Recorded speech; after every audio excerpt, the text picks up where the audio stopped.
अब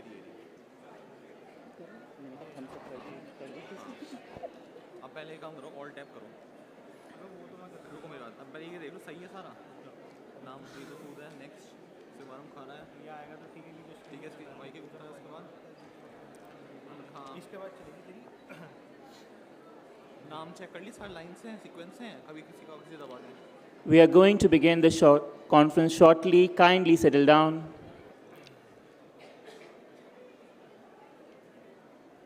हम जूतों में खड़े रहेंगे यहाँ पे।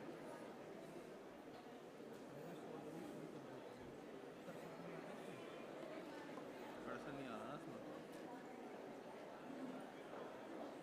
चलो हाँ ठीक है।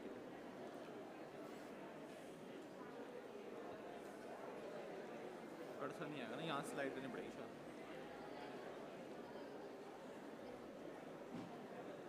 स्टार्ट हमारा वाला ये हमारे तो है, छोटा है तो अच्छा है।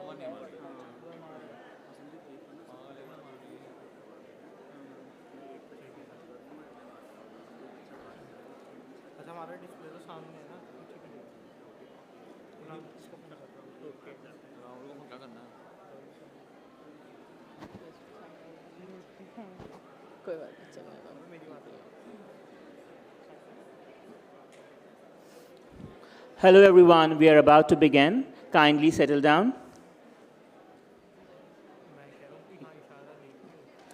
Good morning everyone. I, Sandeep Singh, and my colleague Shrinkla Upadhyay welcome you all on behalf of Sharda School of Media, Film and Entertainment and Sharda School of Design, Architecture and Planning here at Sharda University. I would like to extend a very warm welcome to all our guests, eminent researchers, practitioners, architects, media personnel, and student delegates. We are gathered here today to partake in the International Conference on Media and Design for a Sustainable Future, a three-day event with several nationally and internationally acclaimed speakers and paper presentations and participation from all around the world. We appreciate your participation and hope that this be a great learning experience for all of us. Thank you so much. Let us inaugurate the event with the auspicious lamp lighting ceremony accompanied by Saraswati Vandana. I would like to invite our esteemed guests to do the honors, please. Lamp lighting.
Get joy.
ऐसे नहीं बोल सकते, उनको तो बोलना ही पड़ेगा।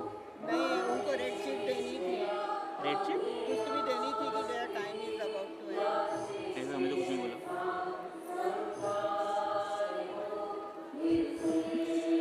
तो ऐसे स्पीकर्स को यू कैन से लाइक आपको जितना बोलना है उतना बिल्कुल कम हो गए हैं।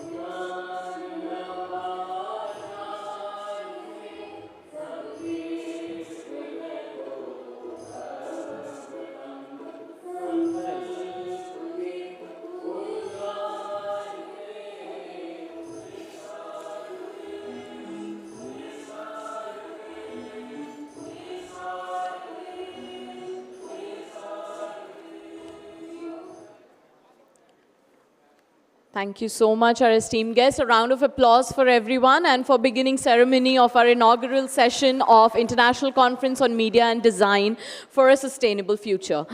Now I'd like to invite on stage Dean Sharda School of Media, Film and Entertainment, Professor Dr. Ritu Sood, to present the welcome address.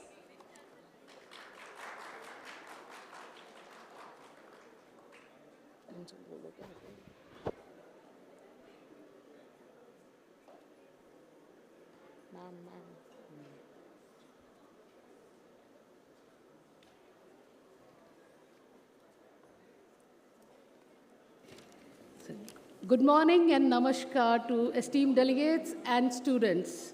It's indeed an honor here to stand before such a distinguished gathering of innovators, thought leaders, and change makers. I extend a warm welcome to each and every one of you to the inaugural of the International Conference on Media and Design for a Sustainable Future. As we embark on this transformative journey together, I encourage you all to actively engage in every aspect of this conference.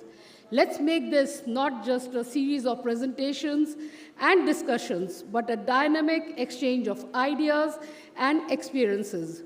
Your insights, discussions, questions, and contributions are what will truly drive the momentum of this conference.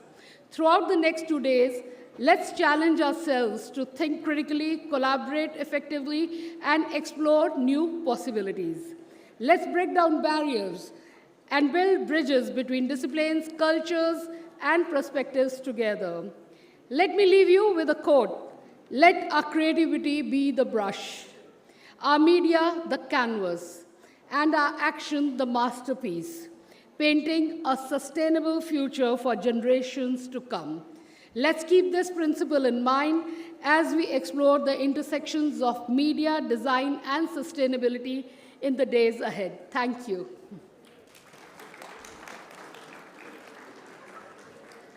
Thank you, ma'am, for your encouraging words. Now we'll begin with the felicitation. I would like to invite on stage Dean SSMFE, Professor Dr. Ritu Sood, and Dean SSDAP, Dr. Deepti Parashar, to please come on the stage to felicitate our guests.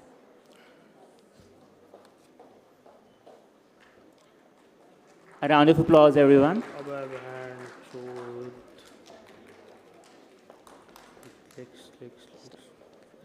We'd like to begin with in charge of research and advocacy on sustainable urbanization that encompasses action on clean air, sustainable mobility, and built environment. She has helped to drive the Right to Clean Air campaign at the center and to build multi-sector clean air and climate action in states while steering action on vehicular pollution and climate-resilient built environment. She has played an active role in several national and global environmental forums and platforms. She has been awarded the prestigious Hagen-Smith Clean Air Award by the California Air Resource Board, California, USA. A huge round of applause for Anumita Roy Chaudhary, everyone.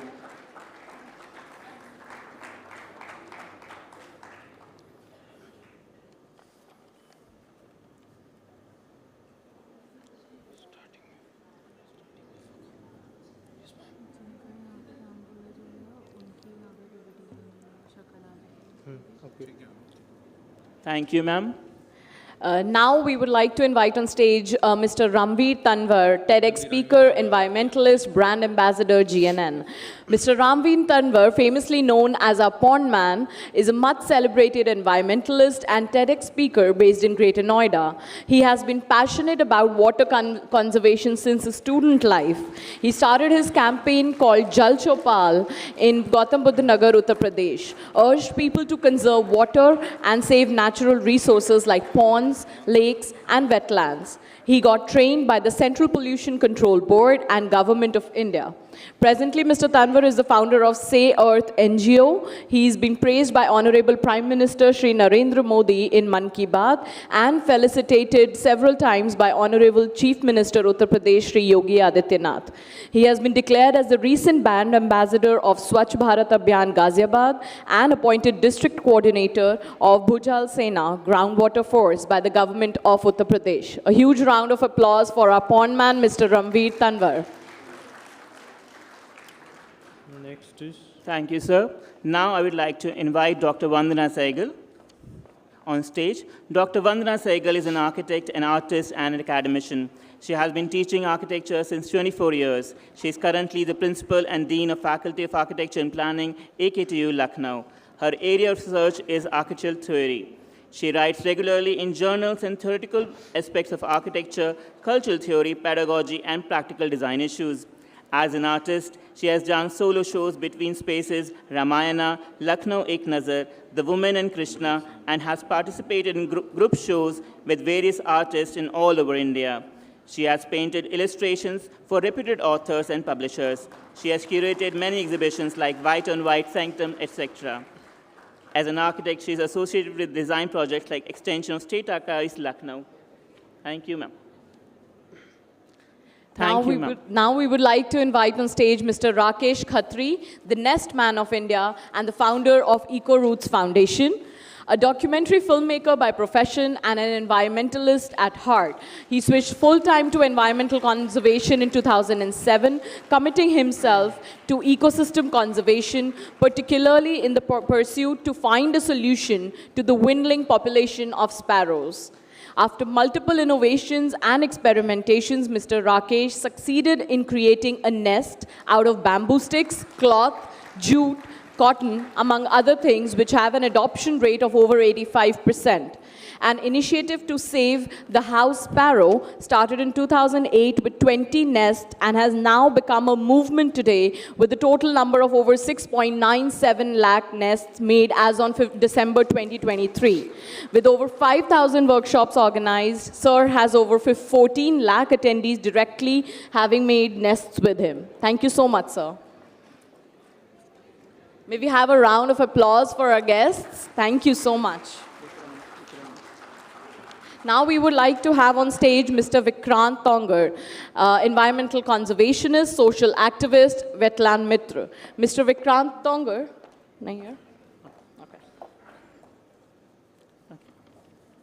Okay. So our next guest is Rita Prem Himrajani, Managing Director, National Handloom Development Corporation.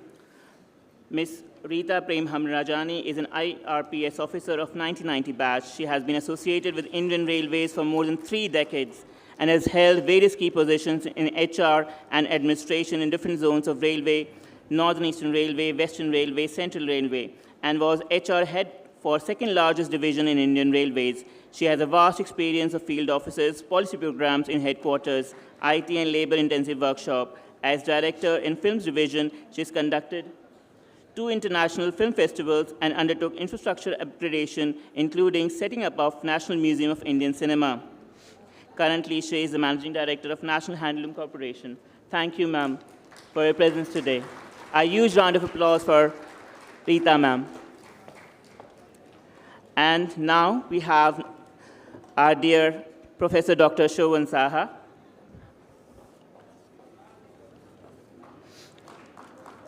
Dr. Shovan Saha is presently associated as Director, Planning and Research in the Institution of Hygiene and Environmental Sanitation, New Delhi. He is former Professor Emeritus, Sharda University, Greater Noida. He has authored many book chapters for national and international publishers. He was a professor and founder director, Dean, School of Architecture and Planning, Sharda University, Greater Noida. He was a professor and founder director, School of Planning and Architecture, Vijayawada. He was also the professor and head in Department of Environmental Planning, SPA, New Delhi.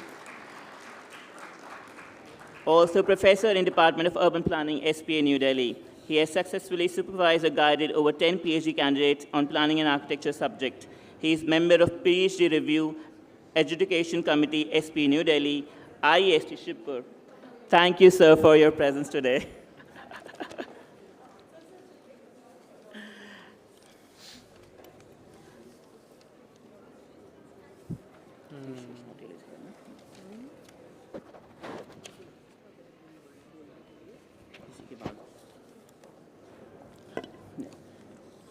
Now we'd like to call upon stage our next guest, Mr. Vishesh Nautiyal, Deputy Director, Weaver Service Center, Ministry of Textile, Government of India. Mr. Vishesh is a textile chemist by education. He has an association with the handloom sector for the past 19 years by virtue of serving in the Weaver Service Centers under the Office of Development Commissioner Handlooms, Ministry of Textiles. Having worked directly with the weaving community in Telangana, Andhra Pradesh, Jammu and Kashmir, Maharashtra and Tamil Nadu, presently handling the implementation and monitoring of central government schemes for the handloom sector in North India as Zonal Director. Thank you, sir, for your presence today. A huge round of applause for Mr. Vishesh Nautiyal, everyone.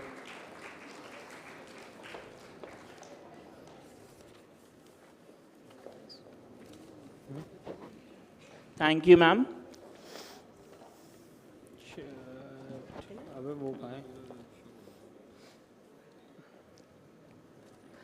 Now, we will begin with the short presentations by our eminent chief guest, and we would like to call upon stage Anumita Roy Chaudhary.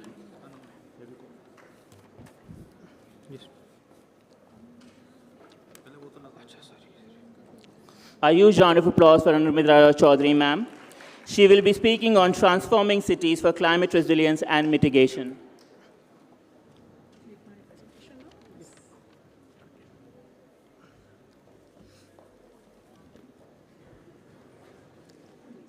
Thank you so much, and good morning, everyone. You know, how delighted I'm to be here today. I mean, you cannot even imagine, because when I was coming here, I was just thinking, I'm not an architect, I'm not a planner, I'm not a media person. What do I have to tell you? And how do I connect with you? And yet, I just made that connection. I was so excited about this. Because everything that we have been trying to do, and I come from the field of environment, belong to this whole movement in this country, which is seeking sustainability. And all through these years, this experience and the deepening of the understanding that I've had is that how important all of you are, and especially this whole new cadre of new professionals emerging today in this country, to take forward that big agenda. And what is more important is the way, the work that you do, the work that you are going to do in future. And as I will go along right now, you will understand that where am I making that connection? The relevance, the deep relevance of what you do to what we are seeking to achieve. So, I know this is going to be a bit of a challenging conversation, and yet it is so important to have this conversation today with you. Where do I begin this story? Because connecting your issues around design, planning, communication to what I do, so I thought, okay, let me begin with that what is emerging today, one of the most pressing policy issues this year, and which has been emerging over so many years, which is sustainability, but under pressure from climate change, pollution, and all those interlinkages that we want to make. This year particularly, you should know that all of you who are tracking the big conversation, the climate talk, the global climate talk that happens every year, that today the think tank behind that, the IPCC, the scientific organization that tracks that change, they are going to put a very special focus this year on cities. And they're treating cities as a new big challenge emerging today. So even though we have been talking about energy, industry, manufacturing, vehicles, and how these sectors and emissions from these sectors are impacting climate change, but now the whole focus is shifting towards cities where we live, our consumption, the way we design our cities, plan our cities, and how that is impacting the sustainability agenda. And what is emerging clearly from the new data and where the IPCC is actually pressing the warning bell, they're saying that if you really look at the way the urban growth is going to happen in the future, most of it is going to happen in Asia, in Africa, the developing part of the world. And not only that, all our new urban expansion going to happen in the most vulnerable land, the coastal areas, the hill areas, which are going to be hugely impacted by climate change and extreme weather events. So within that context, India, particularly now, has to look into this much more deeply, keeping in mind that what they are saying, that in India, where the cities are going to be contributing to about 75% of our economy, there the urban emissions from everything that we do in our cities today is going to be from the cities, and that is also increasing and galloping in the mega cities, class 1 cities, but now increasing the smaller cities are becoming part of that big narrative. So if that is so, what do we really look at? So year after year, when you read the news reports on how our cities are getting impacted by the extreme weather events, and let me tell you, last year, when we tracked the number of extreme weather events in India in terms of cyclones, storm surge, extreme rainfalls, heat waves, droughts, almost every day there was some extreme weather event occurring in some part of this country. So you can imagine the devastating impact that it is likely to have. So when you hear about these floods, keep in mind that this is not only about the extreme weather events. You see these floods also because of the failure in the urban planning in many ways. Because the continuous infrastructure development, the way we are planning our cities today, we are disregarding the local ecology, the natural drainage pattern, working against that, and that is aggravating this problem. So the floods in cities are also because of that. At the same time, the smart cities that we talk about today in India, when we track in terms of rainfall, in terms of heat wave, all the cities are becoming increasingly vulnerable. Recently, we have been tracking that how heat in the cities increasing. So when we do this heat mapping across all these cities that you see on the screen, it's fascinating that how consistently for so many years, the land surface temperature in many parts of the cities are actually increasing and staying elevated. And the reason, when we further mapped the reason behind it, we realized that a lot of it is happening because of the land use changes, because of the disappearing water bodies, disappearing green areas, and we have so many panelists today to tell you about that. And as this land use is changing, the cities are becoming the bigger and bigger heat trapper. In Delhi, for instance, when we see the heat-trapped areas, clearly those are the highly built concrete surfaces or the barren land. And the cooler areas are those where you have more forest, more greenery. So the evidence is so stark. But keep in mind that while the land use change is contributing to that heat trapping in the city, but it is also the way urban development is happening. So our vehicles, that also emits a lot of waste heat. There's a waste heat from industry. There's a waste heat from our air conditioners. Just go and stand behind an air conditioner and just face that exhaust heat. So all of that contributing to this, and how do we deal with it? And then you have the car bulge. So many aspects of that urban growth. So today, cities are losing what we call the battle of the car bulge. So the way we are designing our roads, the way this whole maniacal motorization is happening, to that is added where we are not doing enough of circularity. We call waste a waste because we have not been able to figure out how to bring that waste back as a resource. And as a result, what you find, these huge dump grounds, Bhalsava, Okhla, all of these places where the waste mountains are there with catching fire and causing huge amount of toxic pollution. Now, if these are so many multidimensional problem of urban growth in India, how are we going to deal with that planning and urban governance, keeping in mind that most of the future urban growth is also going to happen outside municipal limits in India? So this whole sprawl, the World Bank study that shows that is going to happen in the future is all outside that. So how do we therefore bring together the urban governance, planning, design to address this whole range of problem? I always love to show this photograph for these two reasons. You know what you see in this photograph? The buildings, which are all stuck with the air conditioners, and the rows of cars in front of them. Keep in mind that these are the two modern inventions in the humankind today, which have transformed the way we design our buildings and the way we design our cities. You know, when the Chandni Chowk was originally designed, we did not have cars. So therefore, but we cannot today design South Delhi like Chandni Chowk because we design South Delhi around car.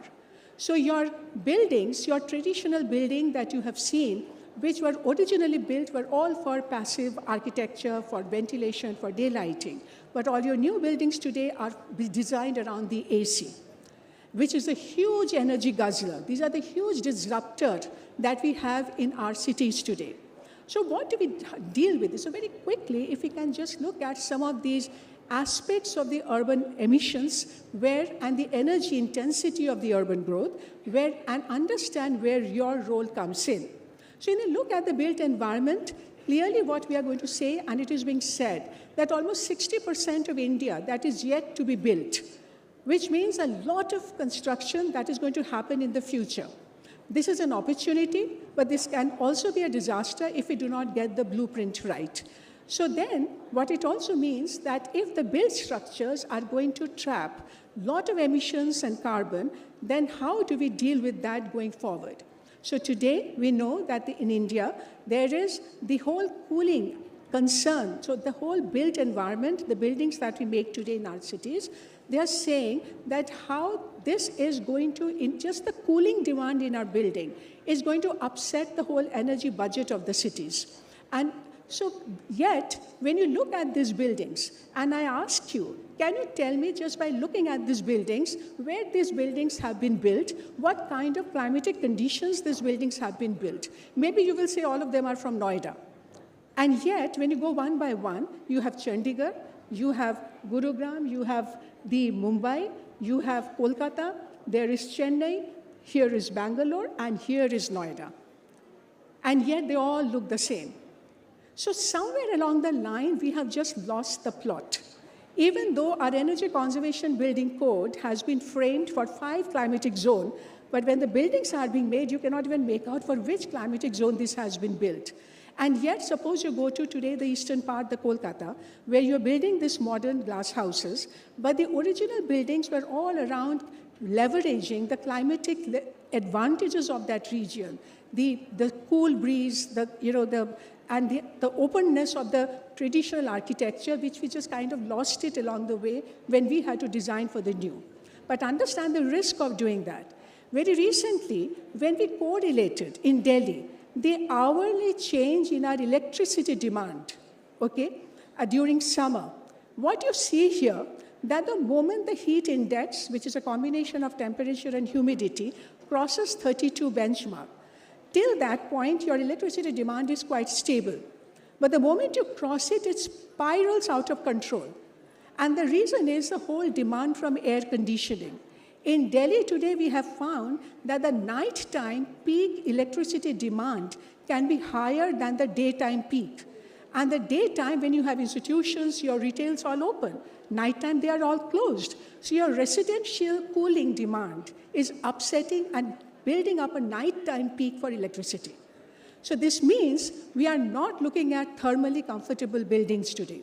And to get India's cooling action plan is saying that we have to do that. We have to reduce cooling demand, the energy intensity of the cooling demand. And what it is saying additionally, that the way you design your buildings, it should be done so that you give thermal comfort to everyone. We are not talking about only energy efficiency of appliances, but we are saying you have to give thermal comfort, which is different, so that you can reduce the hours you need to use your air conditioner.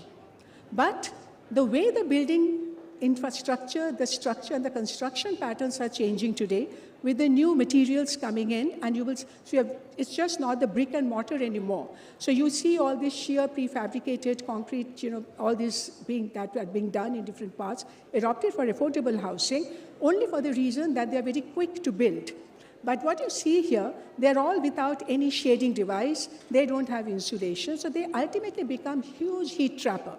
So when we have actually done our own analysis of these buildings in different parts like Telangana, and we have seen how they are actually exceeding all the requirements of daylighting, not meeting the requirement of daylighting, ventilation, heat, heat gain, etc.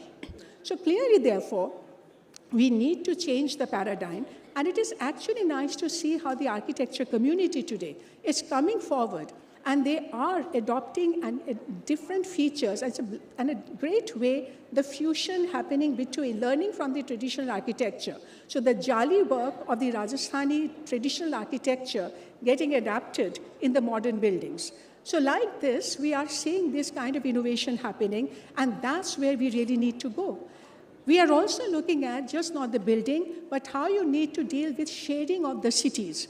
You may have seen all these ulti chhatri in many cities coming up today. Understand the convergence. These ulti chhatris are actually helping you to do water harvesting, so they trap rainwater. You can also put a solar panel on it, and they also provide shade to the people walking in our streets. So now this kind of innovation that we are looking for in our cities today. And now, even the government policies are changing, like in Telangana, they have had this massive program. They're saying that you make the building school roof. So all the buildings that exist, including the poor people's buildings, they're now saying that we are going to have this reflectors so that the buildings do not, too much heat gain should not happen to the roof. So these changes are happening. But then thermal comfort is not only about the rich people, it is also about the poor people. And it's very encouraging to see how the architect community today are coming forward, even in slum areas like Dharavi in Bombay, to help the poor people to design their buildings, the small, tiny houses, and introducing material in a way that good ventilation, good daylighting, and healthy buildings can be built. So these are happening, and even more important, even more innovation, where now architects are even combining the traditional material, the whole fusion technology. So the thatch, the bamboo, and all the mud technologies that have evolved traditionally, they are now being integrated with the modern buildings in urban areas of middle-class people. So understand the power of that change. But then the built environment also requires resource efficiency. So it is just not about energy intensity and thermal comfort. So we now know that in different parts of our states, the states governments have now come up with regulations, and you all know about rainwater harvesting, nothing new about it. But the fact that this has to be made scalable at a city level and and also the building level and city level, and those changes are hugely powerful. But it is more important to make it evidence-based. So wherever we have tried to record that after you have introduced the water harvesting system, how the groundwater recharge has improved, whether in a situation like this is one of the campus of an automobile industry, Hito Motor Corp in Gurugram, where you can see how they have stabilized their groundwater. And also the way the cities today, like Rajkot, they are coming up with plans that when you have flood in the city, how you can capture that overrun in your parks in green areas to be able to recharge and not just throw that storm water away in the storm water drain, okay, which is a very wrong thing to do. So that's how they're coming up. But also imagine that all these resettlement colonies like Sharda Ghevra near Delhi, where these poor people have no way of connecting with the municipal sewer lines, but they are creating their own treatment facilities. And these decentralized systems are helping them to also recover the water that they use for their local usage. This circularity is very important. This is another innovative approach where the street design guideline of DDA UTPEC just across in Delhi.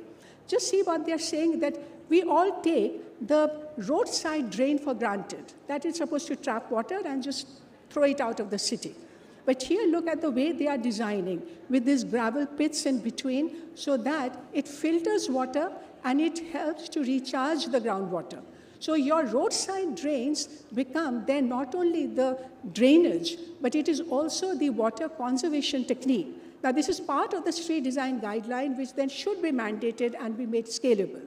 So similarly, all the waste that we generate today in our cities is simply because we have not understood how to recover waste, even though we have Swachh Bharat Sarvekshan program, where it is demanding that each and every household should segregate waste, recover material from the waste, reuse waste, but it's not happening at a scale it is needed. And yet, the power of the change is in the institution, like this campus and other campuses and institutional campuses, where we are seeing massive effort being made to recover waste, to reuse waste, compost wet waste. So this is the kind of movement we require. Even construction and demolition waste that are just thrown away indifferently and they damage our environment. But imagine if you bring them to your recycling plant, and I know that the Noida now has a recycling plant, and you can create this kind of new material out of that thing, then that waste is not a waste at all. It is again a raw material for your new construction. In fact, the Supreme Court building that you see here, the new building that has been constructed, that the most of it is from the recycled aggregates. So if that can happen, why it can't happen in all our buildings? But my last point here is that the cities where they are really going to, and we are really struggling hard, is something like this. Is it solvable? Is it something that is sustainable even? When we know that there is a massive increase in motorization, we are doubling our vehicle numbers every third year, fourth year. And at the same time, all projections showing that the share of public transport is going to reduce dramatically, and the share of personal transport usage is going to increase. And yet the irony is that if you look at our census data, then the majority of people in our cities today, they either walk, they cycle, they use public transport. And yet we are designing the city and the roads for the minority who use personal vehicles. So every city today is reporting how the modal share of public transport is reducing, trip length increasing because of the sprawl, and the whole travel intensity going up. And yet, when the travel demand is going up, all the state transport corporations across our cities are reporting that their ridership is going down. And it's clearly because we are not investing in the infrastructure for public transport adequately. You know, it's very interesting. In Delhi today, you have the largest electric buses, 1,600 buses, more than any other city in this country. And yet, they are reporting continuous decline in the bus ridership. Okay? Because when we looked at the data in Delhi, only 1%, even less than 1% of Delhi's bus stop have a waiting time less than 10 minutes. All other bus stops have waiting time more than 15 minutes. So why will you and I use a bus? Because in a metro, you get it in 3 minutes. And yet, we are not designing the city where you can assure the bus to arrive every 3 minutes because of the road design, the way it is changing in our cities today. Right? So it is all being designed for the convenience of the car, where you are removing the crossing. Do not allow people to cross where they need to cross directly. You force them to climb foot over bridge, which is very inconvenient for a person carrying laptop, mother carrying a child. So if you have to do this obstacle race to reach your metro station or a bus station, you will just think again that given the slightest chance, you will switch to your two-wheeler or your car. So that's where we now need to look at where do you have the multimodal integration, scale up public transport options, and this is the world-class city look, where you make it's the people-friendly streets. So the moment you will create more of this kind of streets and not the other kind of road, you will induce more walking, more cycling, and more usage of public transport, keeping in mind that each and every public transport trip begins and ends as a walk trip.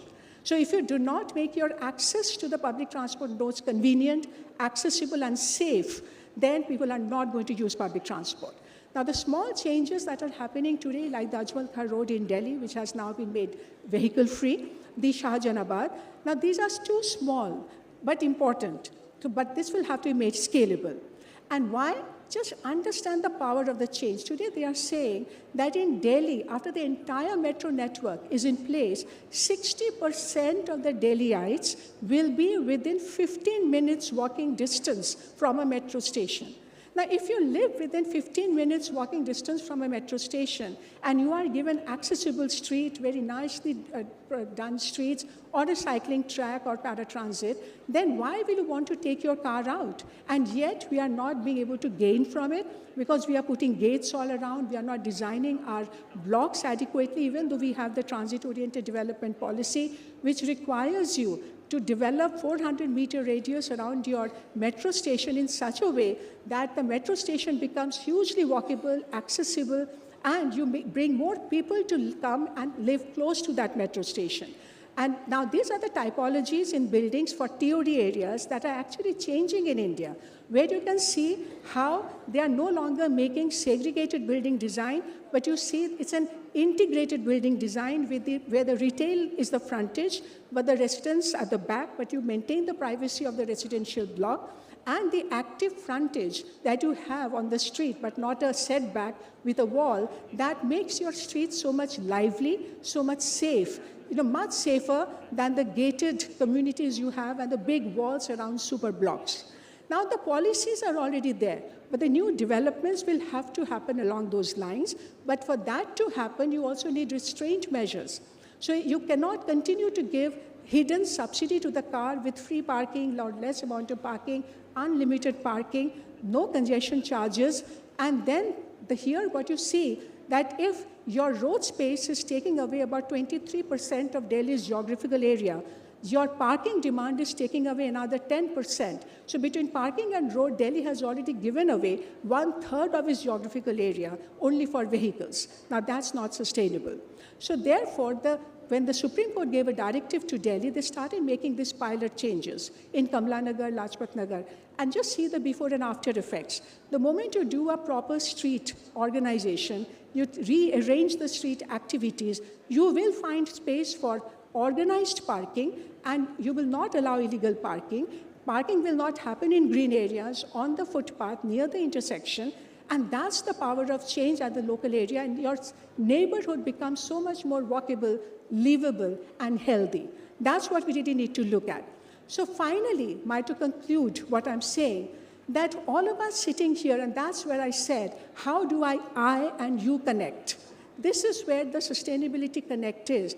You will be designing buildings. You will be designing roads when you go out of this institution. All that we need to do is to keep these connections in mind so that the new infrastructure that you're going to create in the future, design in the future, the new cities that you will design in the future should not lock in more carbon, more emissions, and more ill health. It has to be livable, happy cities. This is my last slide that I always love to show. Look at how other countries are doing the U-turn. They are learning from their mistakes. These are all the big cities, the global cities, whether that is Seoul, whether that is San Francisco, where they built these big flyovers, freeways. Now they are breaking them down. They are reclaiming that space for people. Now we are too poor to first commit the mistake, then undo the mistake. For what makes sense is not to repeat the mistake and build on our own strength. So that's the big message. And the last photograph that you see here, that's so powerful. You have design, planning, technology solution for all problems today. Okay, you have policies for all these problems today and the solutions. But ultimately what you need is a mindset change for adoption of the right policies and solutions. Because here what you see, in a developed country, a minister comes to meet the queen on a bicycle. Here perhaps I won't be allowed to enter a five-star hotel in a bicycle. Yet majority of us walk, cycle, and use public transport. I think that's the message that I want to leave you with. That sustainability begins with us, with a mindset, but you have the instruments in your hand that can really be the change that we're really looking for, and that's where the power of the change is. Thank you very much for this conversation today. Enjoyed very much. Thank you. Thank you, Animita ma'am, for such an insightful presentation and an apt presentation to open this conference for today. Thank you so much, ma'am, once again. Now we would like to invite on stage Mr. Ramveer Tanwar, our pond man, to please say a few words and give some insights to our students. Thank you so much, sir. Please. May we please have a round of applause for Mr. Ramveer Tanwar. Oh, shit.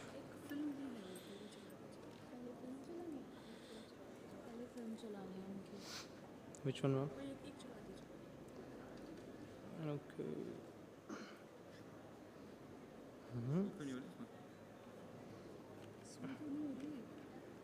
Ma'am, cursor is एक second.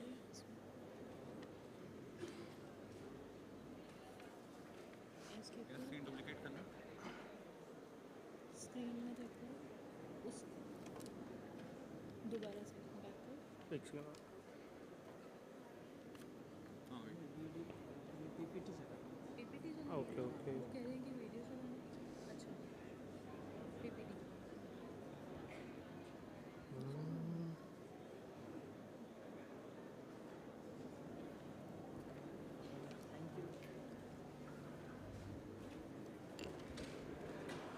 Thank you so much for such beautiful introduction. Although I'm not good in English, but I'll try as much as maximum I can do, because I can see some foreigner students in auditorium. So myself, Ramveer Tanwar, and as you can see on your screen, I'm known as Pond Man because I work to restore and rejuvenate the ponds which used to be beautiful, which used to be full of ecosystem, but right now those ponds look like landfill site, not much better than that. So today the heading of this presentation is Ponds for Cooler Earth. So as we know that in this current scenario, our cities are being hotter and hotter day by day. And there is a global topic which is very serious nowadays, that is called the urban heat island effects. So although United Nations and our government of India is also very serious about the increasing number of urban heat island in our country as well as a national level. So right now, you must have seen lots of news about the water scarcity in Bangalore. But these are the same pictures of Bangalore before 2 years. The same city was facing urban flood, and after 2 years, the same city facing water scarcity. So this is totally, we can say, mismanagement of water. And we could save that water. We could save this water which caused the urban flooding in Bangalore city, and we could use that same water right now if we could have the lakes, good lakes in our city. This is because our old lakes have lost the water holding capacity. है ना, जिन lakes में पानी होना चाहिए था, those lakes are full of garbage and the sludge and other C&D waste, but not only rainwater. So this is the problem. The same ponds and lakes can save us from the urban floods as well as from the water scarcity. So this is the general map of urban heat island effects. So the temperature is very parallel to the height of buildings in our city. So the high-rise buildings, where we have high-rise buildings, there we have the urban heat islands. So our almost all the 17 SDG goals are connected to our wetlands, for which we are working in right now. So let me come to the point. These are some common problems we see in our ponds and lake nowadays. You must seen such type of ponds in your nearby area. So either they are full of eutrophication, solid waste, silt, direct sewage connection, disturbance of catchment area or encroachment. These are the same like our previous honorable speaker have told you. So I must say that you must seen such type of ponds and lakes in life in your nearby area. We have lots of such type of ponds and lakes in NCR especially. So this is one pond in nearby the Ghaziabad city called Wave City. So we are just rejuvenating such type of ponds and lakes. We started from this city, but right now we are working in 6 states. Especially right now we are working in Gujarat. So this is another lake or pond you can say. So full of garbage due to the eutrophication and due to our bad habits. So we have rejuvenated this lake in last 2 years. So anyone can visit that lake. So this is the before after picture of same lake or pond you can say. So it took around 2 years to us, and we got support from the Ghaziabad Municipal Corporation, from the corporate, from the local NGOs and community support. We could do it because of the people support and NGO support. This is another pond in Rajnagar extension called the Morta Pond. So, and I'm very proud to let you know that the same pond, the same before-after picture of this pond was used by our Honorable Prime Minister in Mann Ki Baat, just to show our country as an example that our ponds can be restored back to their life. So that was a proud moment for me when Honorable Prime Minister used our before-after picture for their program. This is one pond in Gurugram. Right now we have rejuvenated just last year with support of their local municipal corporation and corporate support. Left one is again in Ghaziabad. We have restored last year with support of Dabur India. And right one in Bangalore, we rejuvenated in collaboration with Airbus and one of my friend Anand Malligawad. So this is again in NCR pond. So these are the common problems with our water bodies, and the eutrophication and the encroachment, the disturbance of catchment area, these are the common problem. Our USP to rejuvenate these ponds are we developed pond islands, or you can say lake island, where we plant some type of specific type of grasses and weeds, which grasses can be used our aquatic birds or ducks for making their nest, to hide their chicks, to hide their eggs, so they can feel safe and secure in mid of lake or pond. So this is the reason why we can attract more and more aquatic birds toward our ponds. So this is the result of making or developing such islands. We have developed more than 500 such type of islands in different lakes right now. So apart from making or rejuvenating ponds, we are also developing some mini ponds, or which are also known as Chal Khal in language of Uttarakhand. So we are developing these mini ponds with the help of local environmentalist and the peasant people like one of my friends Chandan and Negi ji. So we have developed more than 500 in last 2 years. And these mini ponds or these Jal Talaiya help forest to prevent the forest from the forest fires. They can provide the water to the wildlife animals, and as well as they can protect to the normal areas, the plain area, from the floods. Because the rainwater can be collected at the top of a mountain range. So to make the ponds self-sustainable, we are trying to make these ponds to engage some type of aquaculture activities like water chestnut farming, either ecotourism or fish farming. So some villagers or community can take benefit out of these ponds, and these ponds can be self-sustainable. So we ensure the community participants. With the help of a Jal Chaupal and the other activities, clean drives, plantation drive, so more and more people or community can get engaged to our water body restoration program. Apart from the pond restoration, you must have seen such type of landfill sites in different cities. This is the common view of our cities right nowadays. So this landfill site we have adopted in Indirapuram on CISF road from the Ghaziabad Municipal Corporation 2 years back. Right now we are converting the same landfill site into a urban forest. So we have already planted approx 20,000 saplings there, and this is huge landfill site, around 11 acre of landfill site. We'll be planting around more 80,000 saplings there in next 1 and 2 years. And we are doing this with support of different corporates and NGO partners. So this is the before after picture. We have the patch we have developed already. Here we have planted around 20,000 saplings there. So this will be our first urban forest which have been developed on the landfill site.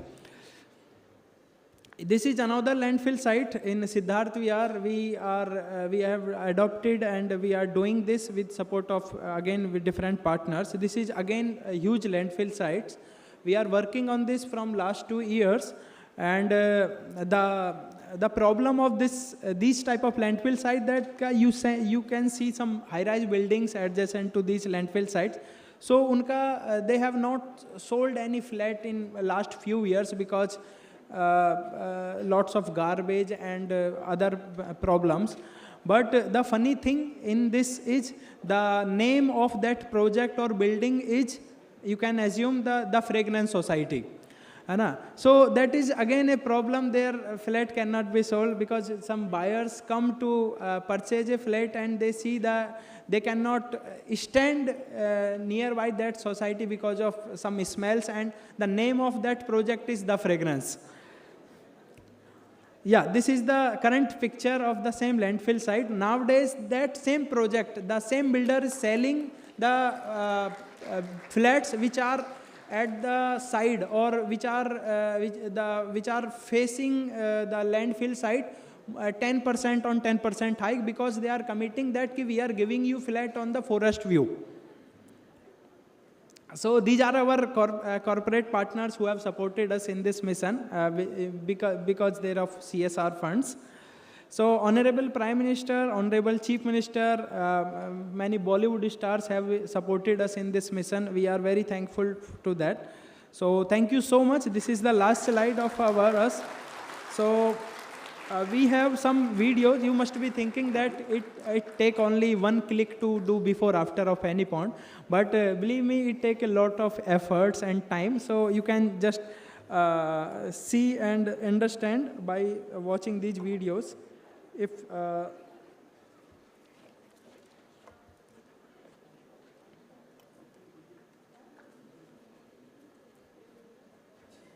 can you please help me?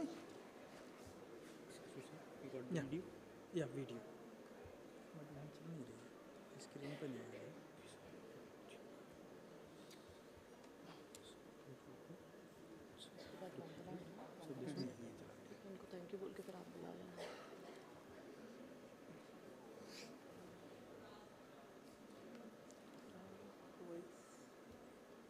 Sound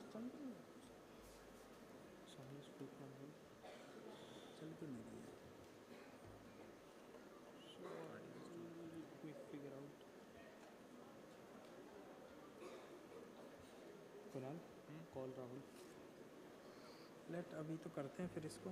okay हाँ ठीक है. Right now there is some technical problem. साल पहले तो बहुत साफ पानी रहता था, अब बहुत गंदा हो गया ये.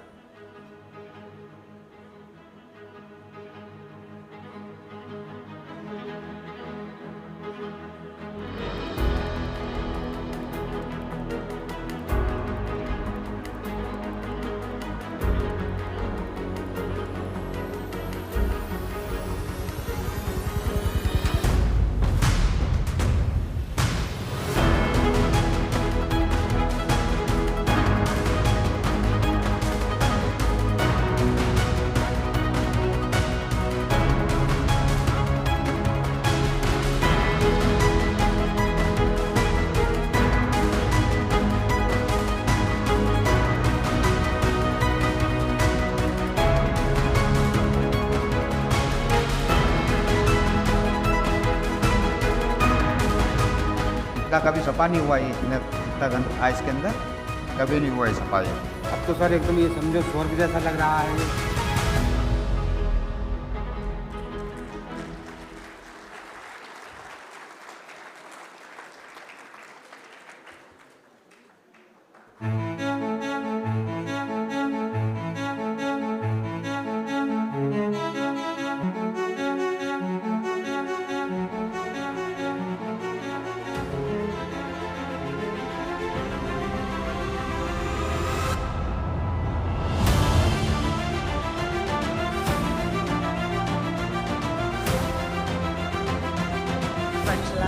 And I am just very excited to be here. This is a great project. You are a great partner and you're doing great work. And we are very lucky to have found you and partnered with you. Yes. I am Erica Schenk. I am the General Counsel for Worldwide Technology, and we are most excited about this project. We're so happy to have invested the time and the effort here. What you've done here is amazing.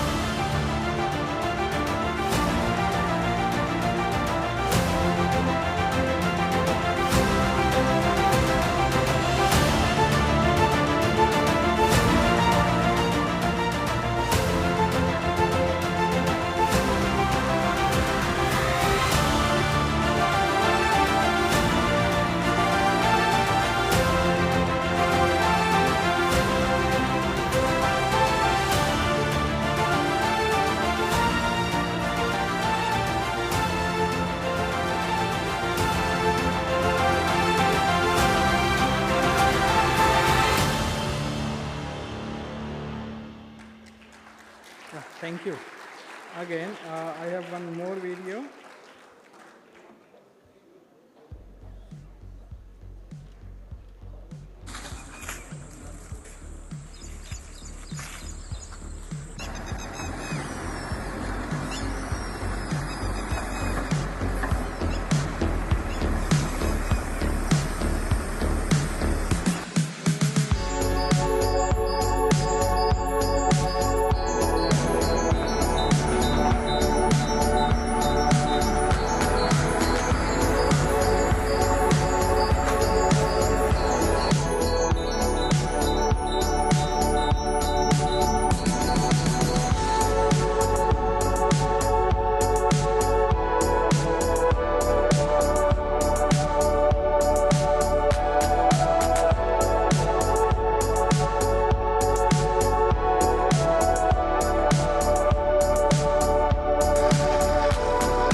Thank you.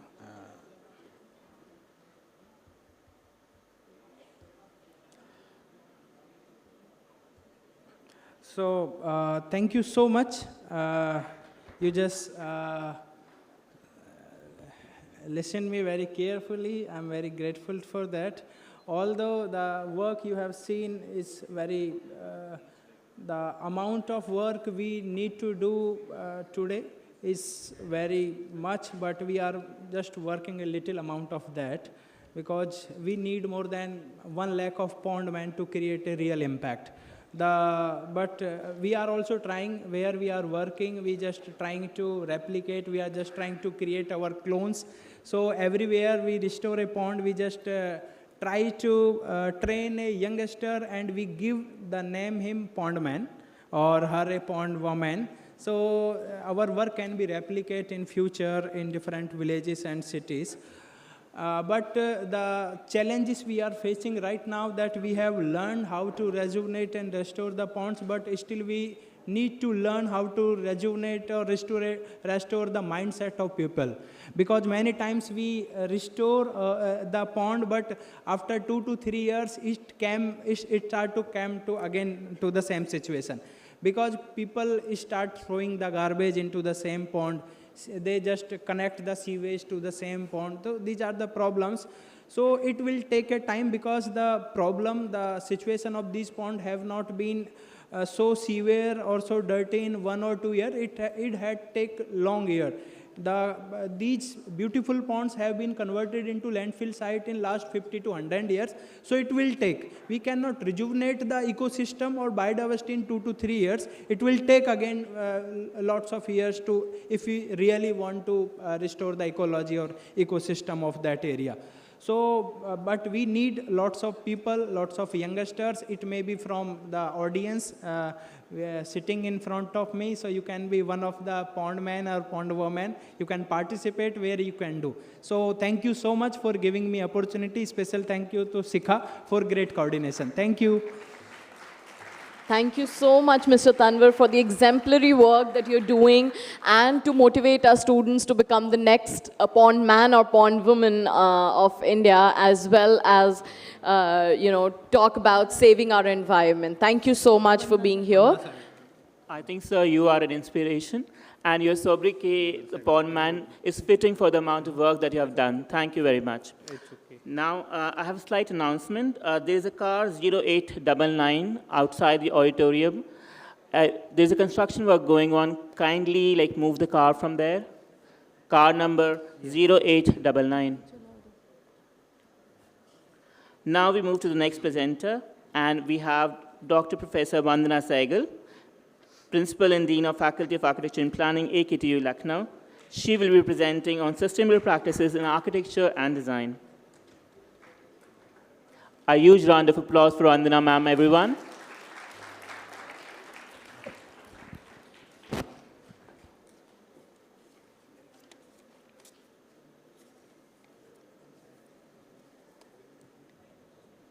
The Sharda family, a very, very good morning.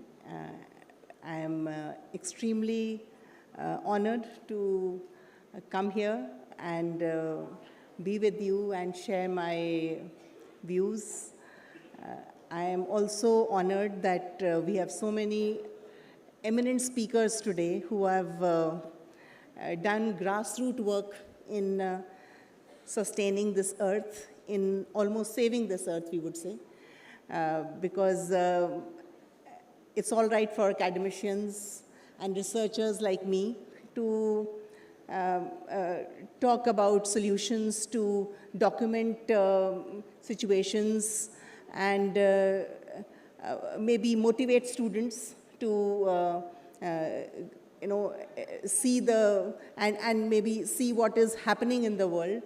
It is at a secondary level, but when I see people who are working hands-on and making this world a better place, I think I am truly humbled, and I am thankful to the Sharda University for giving me this opportunity to be with them today. The topic of this international conference is sustainable practice.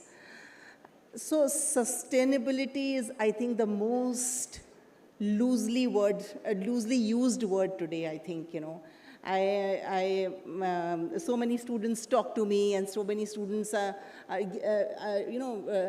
do their dissertations, PhD, and somehow the sustainable world will creep in from whatever they're doing. They might be doing whatever kind of research, but sustainable comes into it, because I think that has become part of our psyche so much, At today, where we stand, where this earth stands, I think this word has become totally part of our lingo, And I think some of us don't even understand the huge ramification it has. It has so many connotations. It has so many.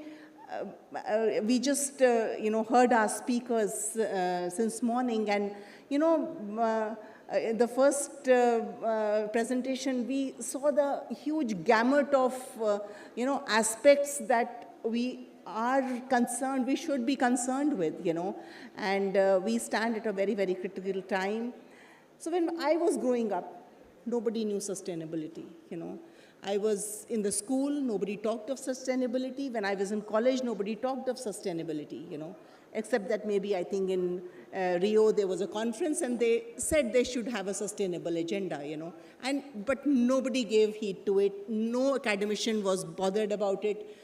No scientist was really concerned, at least in India.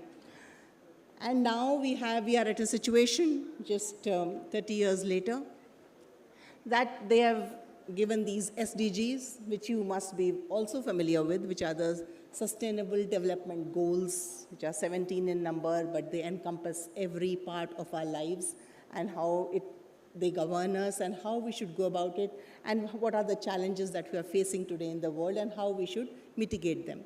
Okay, so we are kind of obsessed with it.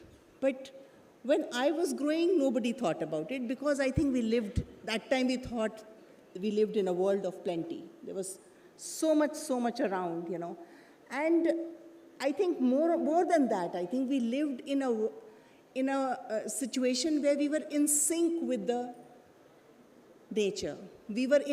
Our rhythm was similar to the rhythm of nature. We did not defy it. We did not just go and, totally, neglect the rules of how nature works, how the earth dynamism works, And I remember the first time I got little attuned to it was one of my best friends is a geographer, and she, for one of the conference like this, I invited her to speak on her subject, and it was the most interesting talk that I've ever heard because she talked of Earth, which has got this, it's like a human being. Everything is connected to each other. The oceans, the winds, the internal, how internally it functions, So it's like an organism, and if something happens at one end, obviously it gets affected. So how that whole dynamism of Earth is happening and how it is changing. This climate change is not just one day's work. It has happened all these years. And today we are just talking about it because I think scientists are bothered that we are on a verge, that the Earth might spiral out of control. And it's just a matter of 2 degrees, To us, it might think, no, it's like far off. It can't happen. But it is somewhat if you hear the scientific versions, it is scary. It is really, really scary, okay? So I'll just start with what was the, what is sustainability to us, Sustainability is something, as an architect, as a designer, I think it's very, very simple, It's nothing... it's not a rocket science to begin with, If you remain with the rhythm of the earth, it is easier if you build with the rhythm of the earth, you don't defy it too much. You don't, as she said, don't put too many don't make too many glass houses, don't make so that you have to cool them later on. So if we build with it, we can maybe have a better, aptitude. We should, we see our traditional wisdom, there is this, the way there were extreme heat then also, and how it was the internal spaces were cooled. They were cooled in a very, very different way. So there were these passive strategies which were used then, and they can be still used now. And we needn't go into automation totally, where cooling and all is concerned. It can maybe change it. We should conserve water. It's a very, very simple conservation-oriented philosophy that one has to go with. So if we look at what was a typical Indian settlement to begin with, so जब भी आप किसी शहर में जाते हैं, आप कहते हैं पुराने शहर में चलते हैं, पुराना जो एरिया है, सिटी एरिया में जाते हैं, so you'll see the guy will say car नहीं जाएगी, रिक्शा में चलेंगे कि पैदल चलेंगे, So then you go into these gullies which are self-shading, And when you go into a house, there was a courtyard which kind of was the pot boiler, jahan pe sab activities hoti thi. It was a multifunctional space, and it also modulated the extreme climate, because very extreme sunlight would not enter. And so this is what I'm talking of, the northern India, where there is composite kind of climate. There's extreme cold and extreme heat also. Okay, so this was the fabric that we were talking about, and now we are just kind of forgetting it in our this thing, greed for, I think, building more and building just extreme spaces. You know, there was this natural ventilation and light through layering of spaces, where if it is on Kerala, there were these louvers because they needed a lot of cross ventilation. If it was in maybe lesser, in extreme cold climate, there were these smaller fenestrations, you know, which were there. There were wind tunnels used in areas like Pakistan and the Thar. So these can still be used, and still, you know, maybe the local materials were used. Nowadays, cement, I think, is the major material which has the maximum carbon footprint, you know. But it is a necessity, but how can we use it? Can we mix it? Can we stabilize? Can we use it just to stabilize the mud and use it for our construction? So these are these questions as designers, as architects, as planners, we have to ask ourselves. These local techniques of the trombe wall in extreme climate was used. It was just a glass kind of a cavity wall which is used for the south side to get all the heat in, you know. There is just nothing else which is needed to warm a, you know, place in a cold climate. So water was also very important, and how water optimally, if it was less, so I think the Baolis in Gujarat, I wonder how many people have seen it. They are the best example, I think, of how water can be conserved and how that water can be used as a microclimate, tool, you know. So if you go down a Baoli, it's all subterranean kind of a stepped well, you know, which a Baoli is kind of, when you step down, totally it's like a air-conditioned space. It's totally cool. And so it was used as a sarai. People used to stop on the way and go rest there for the night or for the day and then move ahead, you know. So it is such a beautiful self, regulating structure, you know, which can be used. So they are so our tradition is full of all these, you know, examples where very less energy is needed to maybe create a much more beautiful space, a much more efficient and much more sustainable kind of solutions. So we have architects, as ma'am also said, we have architects who are really working in this direction and who are giving the sustainability and the less energy consumption a higher priority. So I'll just name a few just for this thing. The Chitra Vishwanathan is one Bangalore architect who's working in stabilized mud, and she so it is not that she is working in only the poor sector. Very, very affluent clients are, engaging her to make their houses so that the energy consumption is less. So it's a kind of a conscious decision that one takes and build towards a more sustainable future. There's Neelam Manjunath.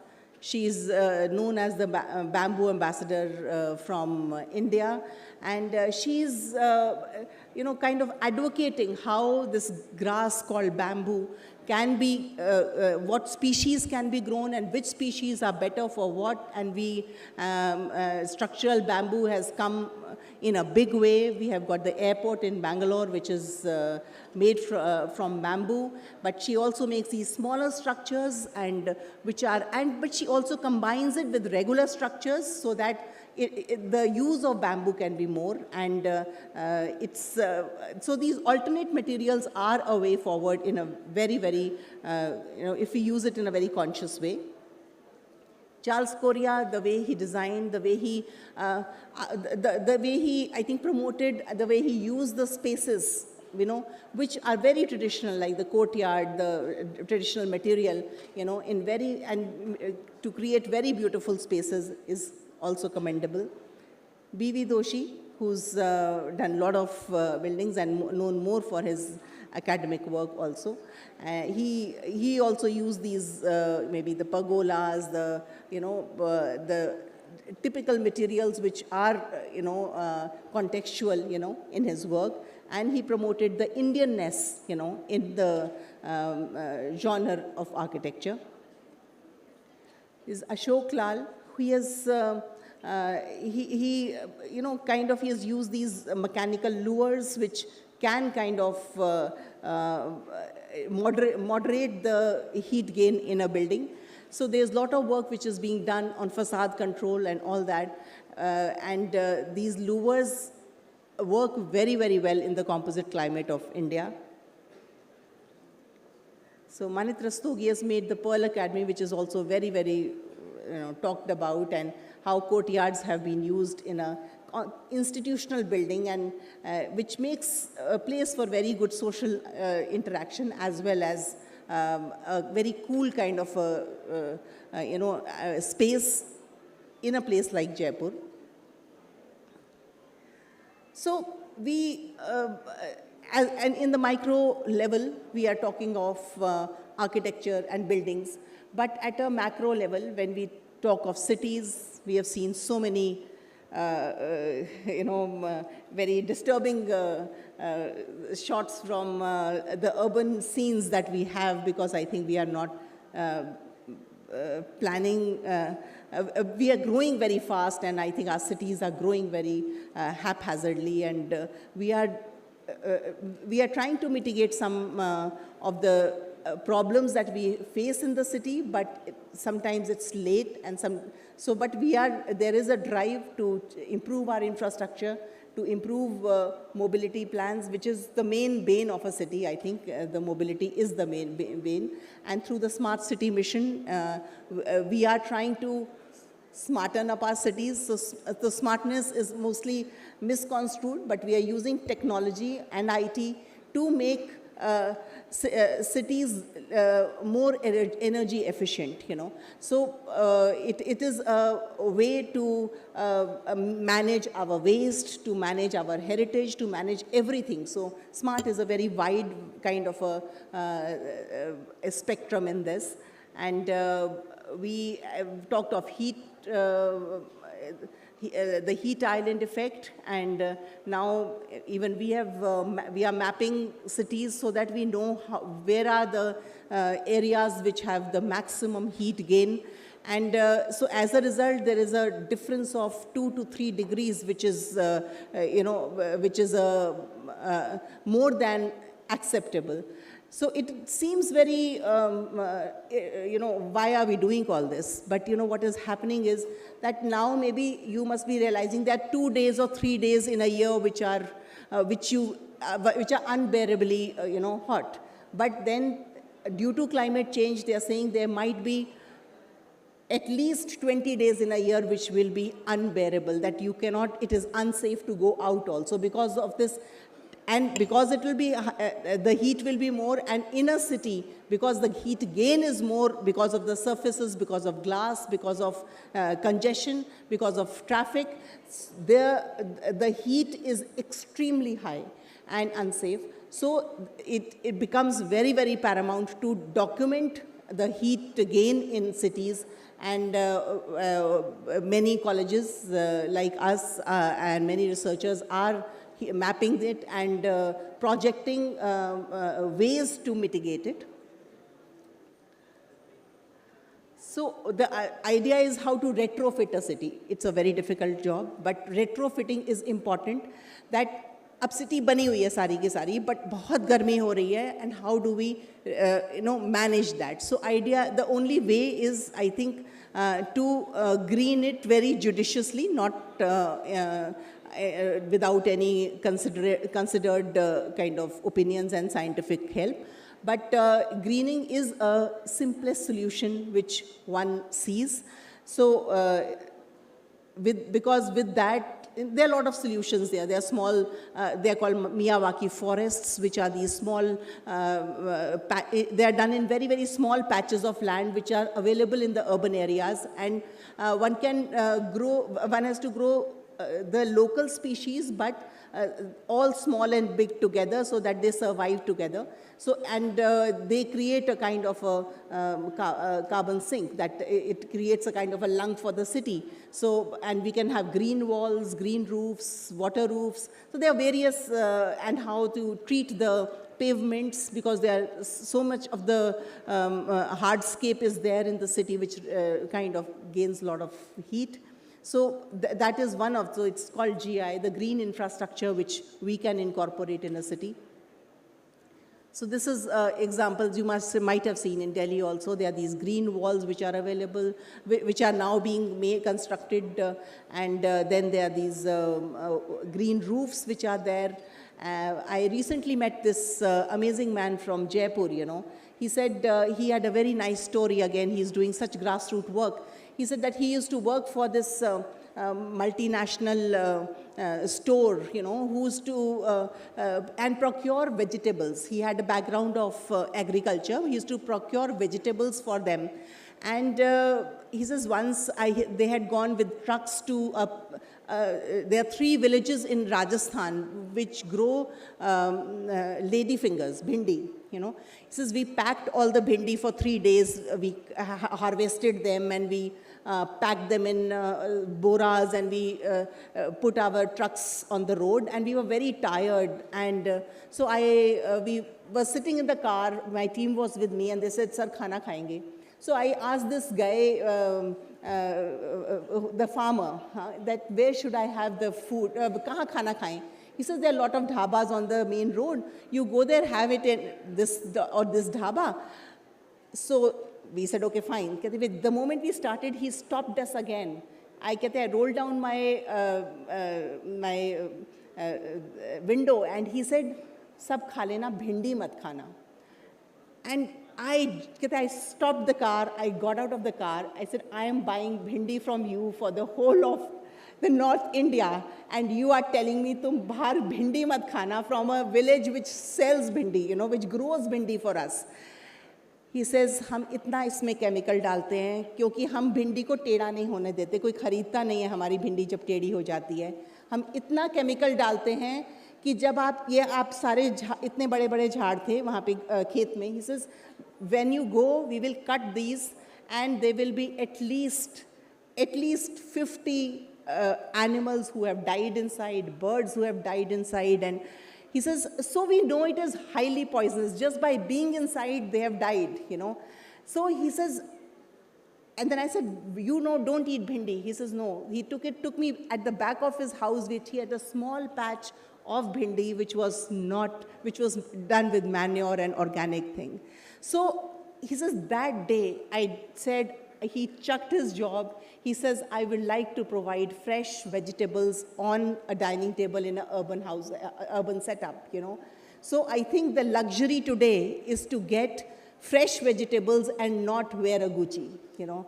So that is the idea of sustainability. So this man, he has made एक क्यारी बनाई है उन्होंने, हाँ, जिसमें they put mulch, you know, which is mulch is kind of a peat और उसका नारियल के हस्क का एक concoction होता है, उसमें सारी manure वगैरह डाल के they give it to you, and in that they put some pipes for irrigation. So one liter of water is enough for the whole day, you know, for irrigating it. And he has given you some 7 manures to put on 7 weeks, different 7 weeks, which are totally organic. So it is amazing. So he says, I want to make every roof green, you know. He says, we have got so much roof area that if we green 50% of it, our heat the quotient will come down quite a lot, and people will have fresh vegetables without chemicals on this thing. So I always salute these people who are working on grassroots to change the life, to make life more sustainable, you know. So, so I think if we go towards this one small step, you know, towards in this direction goes a very, very long way. So there are a lot of efforts. Biodiversity Park Delhi mein bana hai, Kalindi Kunj pe. You know, there also they are trying to treat the sewage, grow species which are, you know, very, very different and varied. And in Mumbai, they've grown this Miyawaki forest, you know, in one of the areas. So another way of looking at sustainability is technology, you know. That's the other extreme, but using technology in a very in a way that we save energy, that we are intelligent enough to save energy and use it in a way. So you must have heard of Ken Young. So he's a Japanese architect who makes skyscrapers, but he makes them totally, totally sustainable and with passive strategies and not with glass. It doesn't make them like glass houses, doesn't make them mechanical.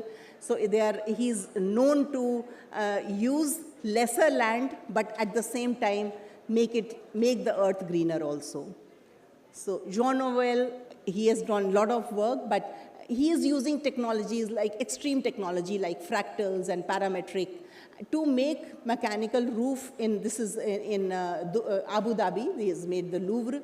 And so it gives a kind of it's that extreme desert climate. It makes the airflow go from one to another, and the sunlight is mechanized or computerized or digitized in a way that these 5 layers of the roof that he has created, they rotate with each other to get the right amount of sunlight filtered through that lattice of the 5 roofs which he has created on top of this. Then there are amazing technologies which the biologists are doing and microbiologists are doing in terms of, you know, creating farmlands which are vertical, you know, and creating food which is, because there will be no land also, I think, in food. Then creating some kind of organic material which is self-growing on the facade, you know, so it keeps growing with the sunlight, and it so nothing is added onto it. It is self-propagating.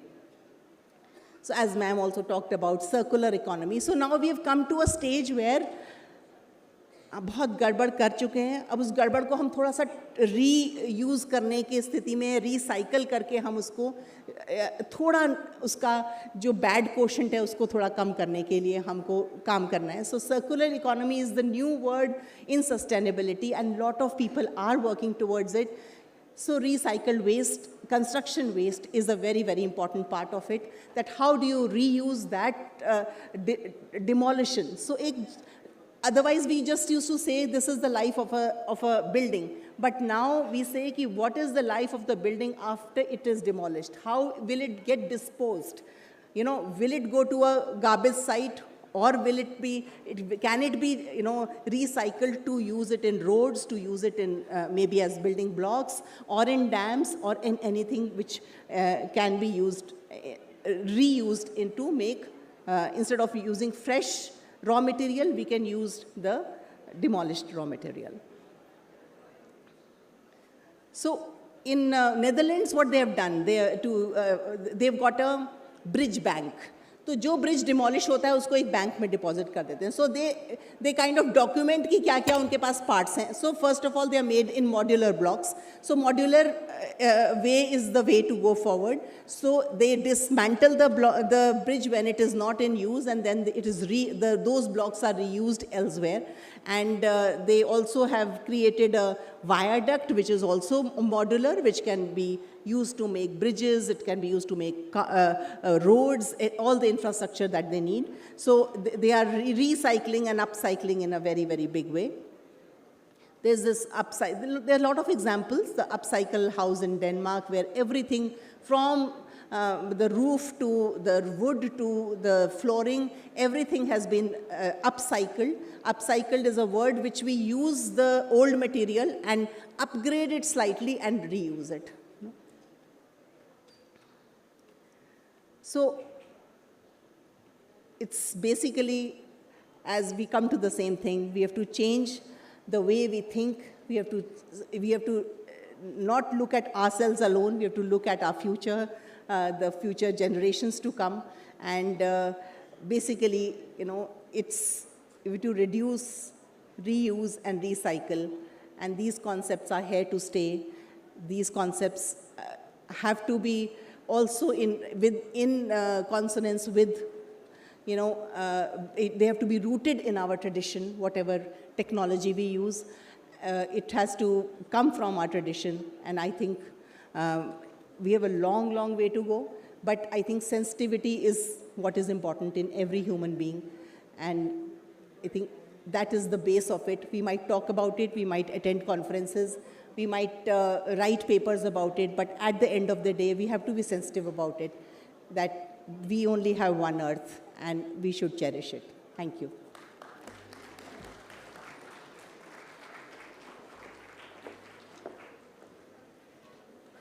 Thank you, Vandana ma'am, for such a great insight in the field of sustainable practices in the field of architecture and design. A huge round of applause for Vandana ma'am, everyone. Thank you so much, ma'am. Now we would like to invite on stage Mr. Rakesh Khatri, our Nest Man of India, and he will be talking to us about environmental education. So please, may we have a huge round of applause for sir?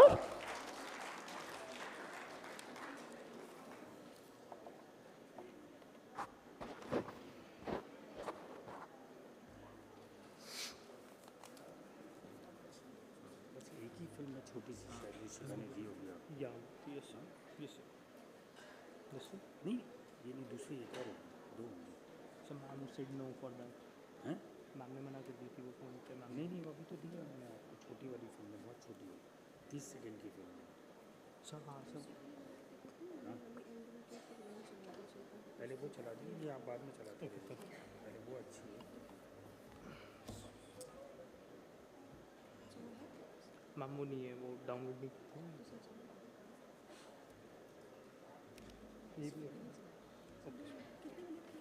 6 चलो चला दो आपको लगता है वो ज़्यादा अच्छी थी एजुकेशन के हिसाब से We are facing a technical issue. Just give us a second. Delhi में रहने वाले राकेश खत्री बर्ड्स के लिए घोंसले यानी नेस्ट्स बनाते हैं, जिससे कई लाखों बर्ड्स को उनका घर मिलता है और वो शहर में रह पाती हैं। पर राकेश जी बर्ड्स के लिए घोंसले क्यों बनाते हैं? इससे उनको क्या बेनिफिट मिलता है? और अभी तक कितने घोंसले वो बना चुके हैं? हम सबको याद होगा कि कैसे बचपन में हमारे घरों के आसपास बर्ड्स आती रहती थी, पर फिर पेड़ कटते गए और बिल्डिंग्स, फैक्ट्रीज, इंडस्ट्रीज कंस्ट्रक्ट होती गई। और क्योंकि बर्ड्स अपना घोंसला ज्यादातर पेड़ पे ही बनाती हैं, तो बर्ड सिटीज से विलेजेस की तरफ जाके बसने लगे। हम सब ने इस प्रॉब्लम को नोटिस किया, पर राकेश जी ने इस प्रॉब्लम को सिर्फ नोटिस ही नहीं किया, बल्कि इस प्रॉब्लम को सॉल्व करने की रिस्पॉन्सिबिलिटी उठाई। मेरा बचपन पुरानी दिल्ली की गलियों में बीता। मकानों के अंदर खूब झरोकेदार मकान होते थे, हवा के आने जाने के लिए छोटे छोटे रोशनदान भी होते थे, जिनसे अच्छे अच्छे बर्ड्स अंदर आके अपने घोंसले बनाया करते थे। पंखों के जो कोठर होते हैं उसमें और स्विच बोर्डों के अंदर घर बनाया करती थी। तो मेरे घर के बड़े बूढ़ों की पहली इंस्ट्रक्शन यही होती थी, पंखा ज़्यादा नहीं चलाओगे, अगर चिड़िया कट गई तो तुम्हारे कान काट दिए जाएंगे। और तब से ही राकेश जी ध्यान देने लगे कि उनकी वजह से किसी भी चिड़िया को कोई भी नुकसान ना पहुंचे। पर फिर जब राकेश जी पुरानी दिल्ली से अशोक विहार जाके शिफ्ट हो गए, तो उन्हें एक बहुत बड़ा चेंज एक्सेप्ट करना पड़ा। अशोक विहार में जहाँ पहुँचे तो हमने धीरे धीरे देखा डेवलपमेंट इतनी तेजी से शुरू हो गई थी, पेड़ कटते जा रहे हैं, मकान बनते चले जा रहे थे और चिड़िया दिखनी बिल्कुल बंद हो गई थी। मकानों में कोई भी ऐसी जगह नहीं होती थी जहाँ चिड़िया अपना घर बनाए। अब क्योंकि राकेश जी का जुड़ाव बचपन से ही चिड़ियाओं के साथ काफी था, तो उन्होंने डिसाइड किया कि वो बर्ड्स को वापस बुलाने के लिए खुद अपने हाथों से घोंसले बनाएंगे। तब तक साउथ से हरा नारियल पीने के लिए बहुत दिल्ली में आने लगा था और मैं जगह जगह देखता था कि ढेर लगे रहते थे, लोग पी के उसको फेंक जाते थे। तो एक दिन हमारे ग्रुप में एक छोटा सा प्रोग्राम बनाया, हम 10-12 नारियल वहाँ से उठा के ले आए, उसके मुंह को थोड़ा सा बड़ा करा, उसके अंदर खूब सारे अखबार डाल दिए, उसके चारों तरफ एक फेविकोल की हल्की सी लेयर और आटे की लेई मिला के बनाई और उसके ऊपर कूलर की जो साइड की घास होती है वो चिपका दी, उसको सुतली से बांधा, उसके आगे एक दातुन का ऐसे डंडी सी लगा के और उसको हमने पेड़ के ऊपर टांग दिया। फिर राकेश जी और उनके कुछ दोस्त उस घोंसले को देखने लगे, पर एक भी चिड़िया उसमें नहीं आई। आसपास के लोग उनका मजाक भी उड़ाने लगे, जिस बात से राकेश जी बहुत डिसअपॉइंट हुए। डिसअपॉइंटमेंट हुई। लोग कहते थे अरे भाई चिड़िया अपना घर खुद बनाती है, आपके बनाए हुए घर में क्यों आएगी। बड़ा बुरा लगता था, लेकिन मन में ये था कि नहीं, ये करना तो है। राकेश जी फेलियर से डरे नहीं और ना ही उन्होंने लोगों की बात सुन के अपना डिसीजन चेंज किया, बल्कि इस चीज ने उन्हें और मोटिवेट किया और वो सुबह से लेकर शाम तक इस प्रॉब्लम का सॉल्यूशन ढूंढने लगे। तो एक दिन मैंने एक चिक वाले को देखा जो चिक की पतली पतली डंडियों से चिक बना रहा था। विचार कौन था कि यार ये चिक की डंडियों से बहुत कमाल हो सकता है, और वो चिक की डंडियाँ हमने उससे ले ली खूब सारी और उनको खूब राउंड शेप में करा, उसको धागों से बांधा, उसमें एक छोटी सी चूड़ी लगाई। चूड़ी लगा के जब वो ग्लोब की शेप में बन गया, उसके ऊपर टाट पट्टी जो होती है वो लगाया, उसको ऊपर से रस्सी से बांधा, उसमें एक छोटा सा छेद किया और उसके ऊपर नारियल का पूरा जूट लगा दिया। इस बार राकेश जी काफी पॉजिटिव थे, तो उन्होंने इस नेस्ट को लगाया और बर्ड्स के आने का वेट करने लगे। पहले दिन कोई नहीं आया, दूसरे दिन भी कोई नहीं आया, तीसरे दिन भी कोई नहीं आया, पर चौथे दिन फाइनली उसमें एक चिड़िया आई और उसने इस घर को अडॉप्ट किया। उसके बाद जब वो घोंसला उन्होंने अडॉप्ट कर लिया तो मोहल्ले के लोगों ने कहा भाई हमें भी दो यार, हम भी लगाएंगे अपने घर के बाहर। हमने 20 घोंसले बनाए और मोहल्ले में हर जगह लगाए और 4 दिन के अंदर हर घोंसले को उस चिड़िया के अलग अलग ग्रुपों ने अडॉप्ट कर लिया। किसी को आशियाना देना, इससे बड़ी ब्लेसिंग जिंदगी में और किसी को नहीं मिल सकती जो मुझे मिली। राकेश जी ने सोचा कि वो घोंसला बनाने के इस काम को सिर्फ अपने तक ही नहीं रखेंगे, बल्कि और लोगों को इसके लिए ट्रेन करेंगे। तो मैंने स्कूल्स के साथ काम करना शुरू करा, वर्कशॉप कॉर्पोरेट्स ने बुलाना शुरू करा, धीरे धीरे RWs ने बुलाना शुरू करा। 80 साल से लेकर के 6 साल तक के बच्चों ने हमारी वर्कशॉप अटेंड करी और सबसे ज़्यादा खुशी उनको तब होती है कि आपके बनाए हुए किसी आशियाने के अंदर किसी दूसरे ने आके अपनी जगह बनाई, उसमें अपने बच्चे दिए और बच्चे देने के बाद जब उड़ गए तो दूसरे किसी पंछी ने उसको अडॉप्ट कर लिया। राकेश जी अभी तक 2,50,000 बच्चों, बड़ों और बूढ़ों को घोंसला बनाने की ट्रेनिंग दे चुके हैं, जिससे कुल मिला के 1,25,000 घोंसले उन्होंने खुद या फिर उनकी ट्रेनिंग की वजह से बनाए गए हैं। अभी इस साल वर्ल्ड बुक ऑफ रिकॉर्ड ने उसके अंदर हमारे 1,25,000 घोंसलों का सर्टिफिकेशन जारी किया है। लिम्का बुक में 2 बार हमारा नाम है। हाउस ऑफ कॉमन्स लंदन के अंदर हमें ग्रीन एप्पल अवार्ड मिला, जो कि स्पैरो कंजर्वेशन के लिए बेस्ट था। ताइवान से सुपर मास्टर ने हम लोगों को इस साल कंपैशन का बेस्ट प्राइज़ दिया। 2019 में मैकमिलन कंपनी ने हमारी कहानी को पूरी चैप्टर के तौर पर छापा। जीते जी राकेश जी का नाम एक चैप्टर में आ गया जिसे बच्चे पढ़ते हैं। इससे बड़ी अचीवमेंट राकेश जी को कोई नहीं लगती। इसके बाद राकेश जी ने कई तरह के घोंसले बनाए, पर उनका सबसे स्पेशल जूस के वेस्ट टेट्रा पैक्स को रिसाइकिल करके बनाए, जिससे दुनिया में वेस्ट रिड्यूस हो सके। Isn't that amazing? Also, Rakesh ji की स्टोरी ने हमें काफी इंस्पायर किया, इसीलिए उनकी स्टोरी हम आपसे शेयर कर रहे हैं। This is not a paid promotion. तो अगर आपको भी राकेश जी की स्टोरी ने इंस्पायर किया है तो इस वीडियो को शेयर करके ज्यादा से ज्यादा लोगों को इस बारे में बताइएगा। ऑल्सो अगर आपको राकेश जी से कांटेक्ट करना है तो आप उनसे इस ईमेल आईडी पे कांटेक्ट कर सकते हैं। That's it for this video. See you next Wednesday. हम ऐसे ही एनवायरमेंट अवेयरनेस पे फिल्म्स बनाते हैं, तो अगर आप एनवायरमेंट को लेकर थोड़ा सा भी सीरियस हैं और उसे सेव करना चाहते हैं तो आप इको फ्रीक्स नाम के फेसबुक ग्रुप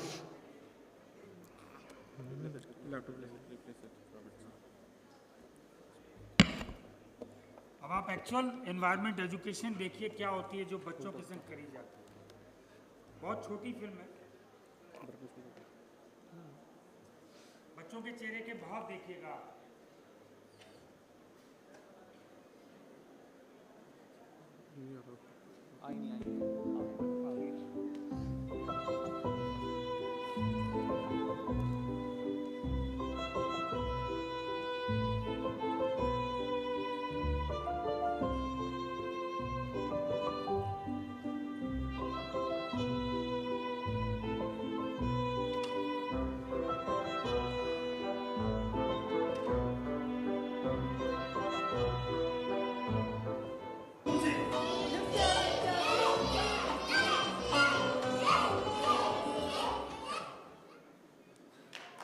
चलिए नमस्कार।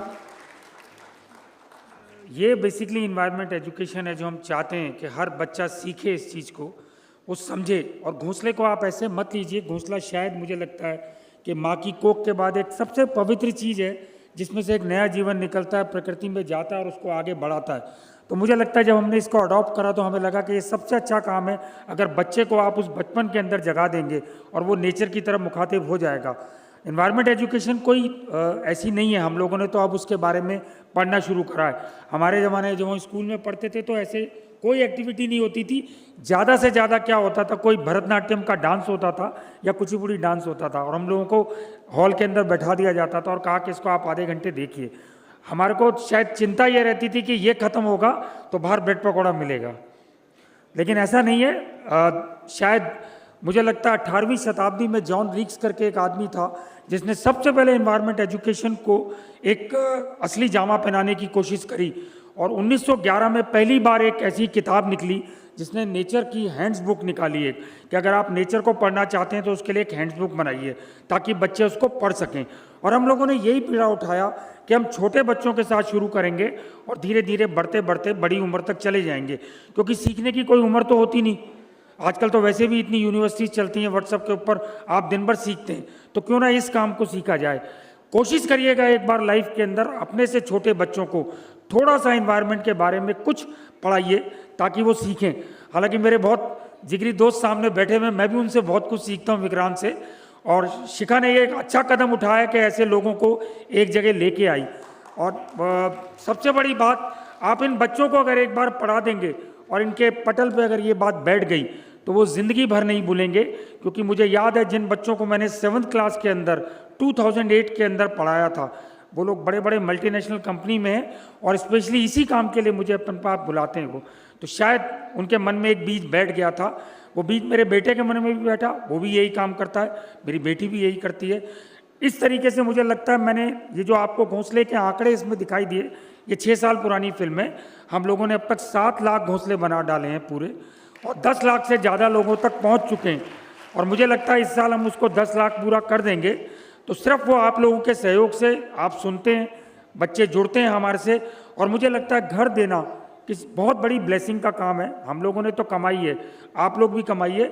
जिस भी बच्चे के मन में एक बार आपने ये बात बैठा दी कि नेचर, वाकई नेचर को हमारी कोई ज़रूरत नहीं, हमें नेचर की ज़रूरत है, लेकिन अगर आपने समझ लिया इसको, एनवायरनमेंट एजुकेशन वही है जब आपने उसके मन में एक अलग जगह दी कि इस काम को करो, और उसने कर लिया और वो करके दिखा दिया, तो मुझे लगता है उससे अच्छा और कोई शिक्षा का प्रसार हो नहीं सकता। धन्यवाद।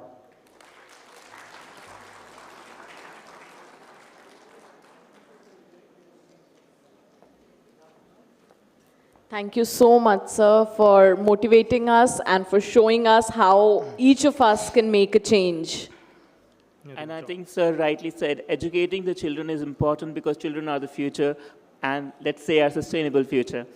And now I would like to call upon Rita Prem Hemrajani, Managing Director, National Handloom Development Corporation, to present on the stage on the topic Sustainable Practices in Textile Industry. A huge round of applause from ma'am, everyone.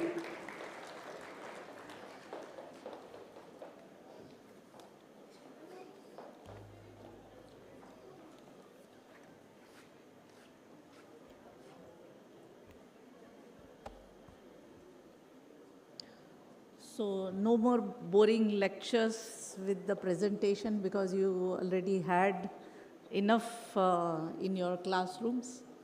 And I would be talking based on my experiences while working with the handloom sector here. My job takes me to a lot of places and I generally travel to the interiors of the country, villages, जहाँ सिर्फ handloom नहीं but एक lifestyle भी देखती हूँ मैं। और वहाँ जब मैं जाती हूँ तो हम लोग जिस तरह से 50 साल पहले लाइफस्टाइल अपनी देखते थे, वो लाइफस्टाइल अब भी बरकरार है। और इसलिए शायद सस्टेनेबिलिटी की बातें उनको करने की ज़रूरत नहीं पड़ती है। हम लोग जब प्रेजेंटेशंस देख रहे थे तो we were talking about Delhi, Mumbai, Bhandup, Mulund and all those places. So those are the places which have been spoiled, and that is why we have to think about sustainable future. But we always had a sustainable past.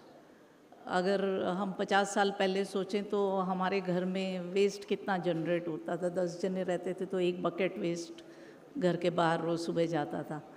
Because you think of anything, mother की साड़ी है तो it will be reused for making something at home. If it is a pillow cover, it will be converted into a bag to buy vegetables. If it is books, it will be kept for the next sibling. And if it is the last sibling, it will be sold at half price to a neighbor. So we rarely saw garbage going out of our houses, or वो reduce, reuse, recycle, ये सब concepts without formal education हमारे parents के पास थे. But our generation is the culprit that has brought in so many vehicles, so many clothes, so many CFC-based sprays and perfumes and whatnot. I can now visualize my house is a dumping place for everything.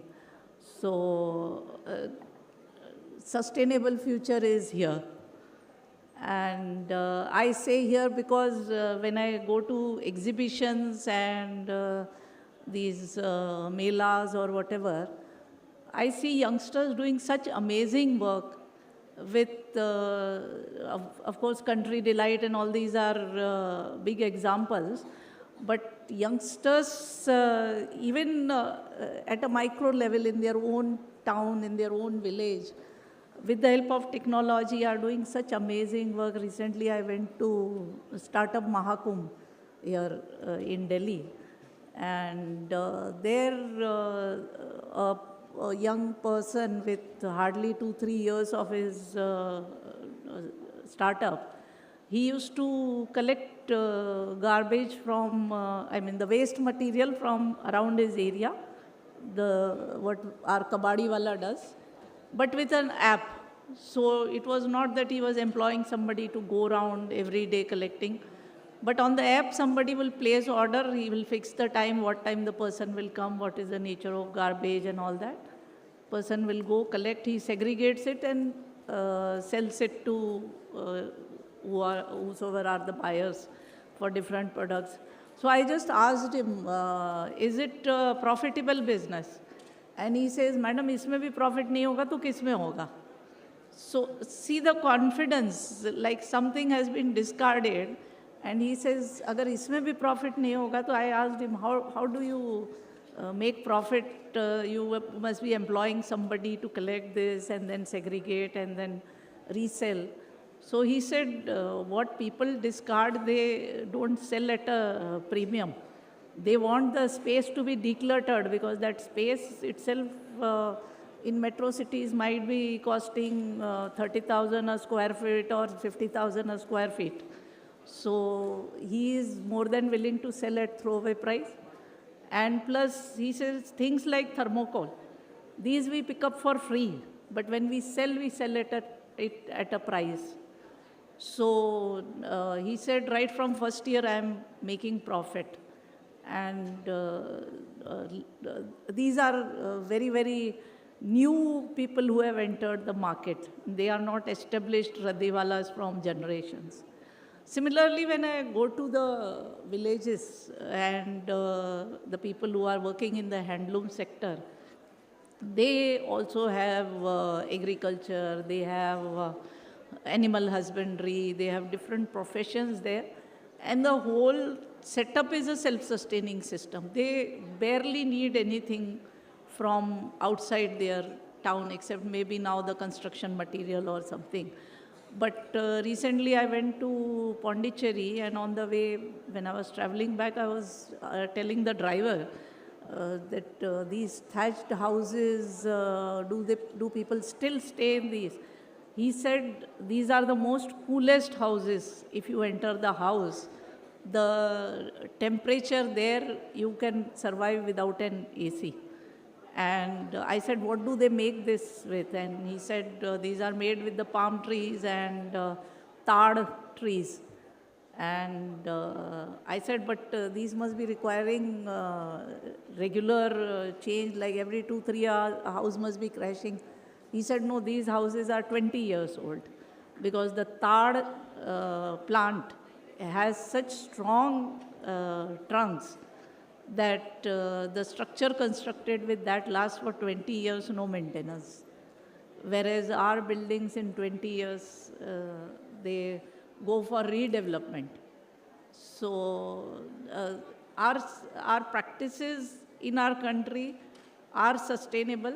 Only we need to open our eyes, and I think the youngsters are already opening their eyes to a lot of these things. In one of the Bharat events that happened recently in Bharat Mandapam, there were people who make curtains with fragrant plants, and these not only are sustainable, they also produce a calming effect on your body, because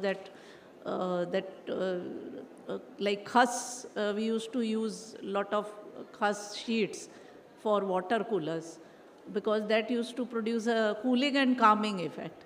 So those kind of practices, the youngsters are now going back to the roots and using them in their businesses as a business option, which is, I think, a very encouraging thing.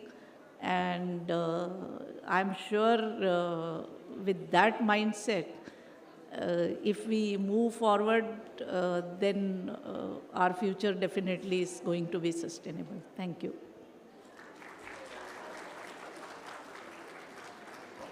Thank you, Rita ma'am, for such inspiring words. Now I would like to call upon stage Professor Dr. Shoval Saha for his presentation on sustainable futures. A huge round of applause for Dr. Saha, everyone. Yeah. Presentation. You say your presentation? Yeah. Which? It's on. Yes, sir. So this one? No, not this one. Okay. How to I'll change? connect.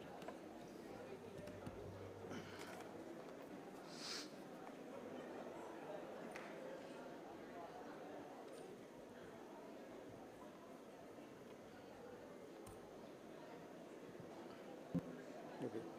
So how to move forward and backward? Sit. This forward? This back. This forward, this back. Okay. Okay. Thank you, Dr. Parashar and all the colleagues and friends of mine for this very beautiful opportunity. In fact, to tell you the truth, I don't feel that I am an invited guest. I feel half a host, because I had been here for a few years, quite a few years, 7 or 8 years at once upon a time. So I'm very happy to see the old faces and as well as the new faces. But then Dr. Deepti told me it's only 10 minutes. So I have just prepared a very simple few slides, and they will go on, and I will also talk about.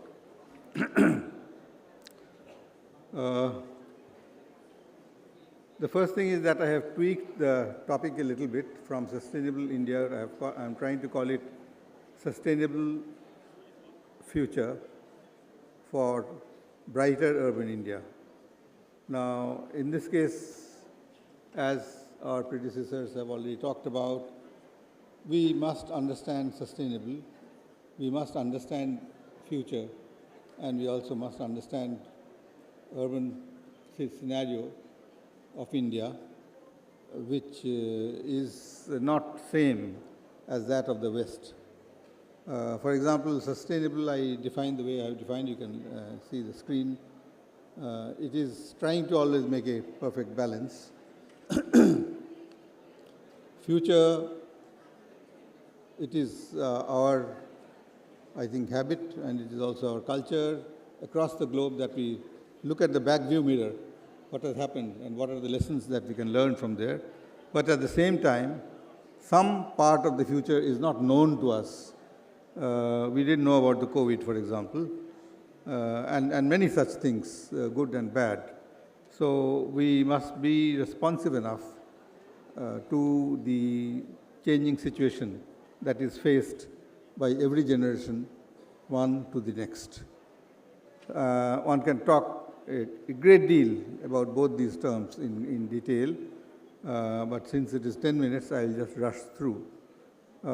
Similarly, I don't like to talk about urban India in general, but I like to talk about a brighter urban India. After all that Mr. Modi and even others are trying to do is to build a brighter urban India, and that is quite justified. This also is a topic on which one can talk for hours together, maybe in some other occasion, at some other point of time, we will talk about it. We are talking about it, we hear about 5 trillion economy, and we also hear about access to infrastructure, better infrastructure in our cities and so on. But at the same time, we are recognizing that there is artificial intelligence everywhere now. So common citizens, our governments and our experts, everybody must be recognizing it and be able to work with it, along with it. Things like climate change, and one thing we must not forget, we have already heard from our earlier speakers that the environmental cost is spiraling, is increasing at a very high rate. Now, what to do about it? Shall we sacrifice the brightness of our urban future or do something else? These are the questions that one must, we must worry about, and these questions must give us some trouble all the time. For everything, we, particularly in the field of urban development and urban planning, we have been trying to get inspired from the West. Again, we can talk in great detail about this, but as of today, as of maybe last 50 years or so, we did see that the Western cities have declined, started to decline, not only because of the wars, but also because of the industrial revolution that had started in England and other places in Europe. And really, if you look at the condition of the cities in the West at that time, you find that they were in a very bad shape. But they didn't give up. They did like to regain the position of those cities. Now, one thing is about the pride. Every citizen are very proud, in the case of Western cities that I have seen, about their own city. Not because they live there, but the city has something to offer. The city is known for some very special thing, which in our language these days we call USP. Now, I don't know whether it is USP or something else, but yes, citizens are proud about their cities. And when these cities started declining, they wanted that somehow their pride should not be hurt and the cities must be regained. So I will try to share with you one example which many of you might be knowing. This is a project called Elb Philharmonie in the city of Hamburg in Germany. Now, this is a project which started somewhere in 1990s, and then it proceeded further and got completed in 2011 or so. Now, this is the project. Now, in this way, what we see is the bottom part of the picture is a brick structure. The city of Hamburg was actually a city like this. It's a port city, and therefore there were a lot of warehouses historically from 15th century onwards. So later on, when this city became declining and the citizens were quite depressed that what to do about it, how to regain the pride, and somehow it came, the idea came with a lot of discussions that the element of music must be given a very high priority. So this project developed around that idea that they wanted a philharmonic auditorium, and they were not finding that where to find the site for this. So ultimately they identified this warehouse, which is the bottom part of this building, and they decided that the auditorium must be built on top of this. Now when we hear first time about this idea, it hits us, and it tends to tell us that it is a very strange idea. Now this is, you can see the red triangle, that is the site that they're talking about, and this is the Elbe River, and it has got these dockyards. These have been there traditionally for many, many centuries. So finally, after completing the structure and the building, this is how it looks. You can see that the lower part of the building is still quite intact from outside, but on top of that, this Philharmonic Auditorium is sitting very nicely, and it looks that as if a new structure is sitting on the old structure and nothing much has happened. But some time back, our colleague and co-speaker, the pond man, was saying that how much it takes to convert a dirty pond into a clean pond. This is something like that. So this old structure had to be reused, and one had wanted to build this beautiful building on top of that. So in terms of built form, this is where you can see right in the middle, that is where the structure is built on top of the old warehouse. Now this is the typical floor plan of the structure, which shows that on the left part of the auditorium is in the middle, and on the left part is a hotel, a very luxurious hotel that offers a view of the bay and the city, which is very unique about it. And on the right side is the apartments. Now these apartments are also very special because they also offer very special, very special location in the city. And I'm sorry I have not I'm not sharing with you the interior views of this auditorium, which was very beautiful, because we have to look at other slides also. Now if you go through the section, this is how it looks. In the middle is the auditorium, and on two sides are the two other components of the building. And on the lower part, there is a plaza that is on top of the existing old warehouse. And this plaza is a public plaza, which offers a kind of recreation space for the entire city. And after the completion of the building, this is how it looks like from almost many streets which are converging towards this particular site. Another example I would like to share with you is we have been quite aware, and we have been also talking about the garbage problem. Now here, this is an example of a project called the Bakke Waste to Energy Plant in Copenhagen, Denmark. Some of you might have seen this, some of you might have seen the pictures of it.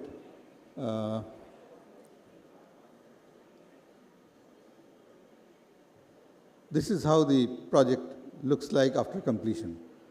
Now, essentially, it is an incineration plant where the solid waste is brought, it is segregated, and it is burnt, but it is covered with a very beautiful roof where one can do the skiing. Now, the citizens of this particular nation and this city, they're very fond of skiing. That is their very favorite sport. So the slope is designed in such a way so that do the skiing. As you can see that some persons are already doing it. So this is also a very, this is how it looks after completion. So there is an elevator that takes one to the top of the building, and from there one can ski down, and that's how it goes. And inside, all the processing of the solid waste is taking place, starting from segregation to burning and all that kind of thing.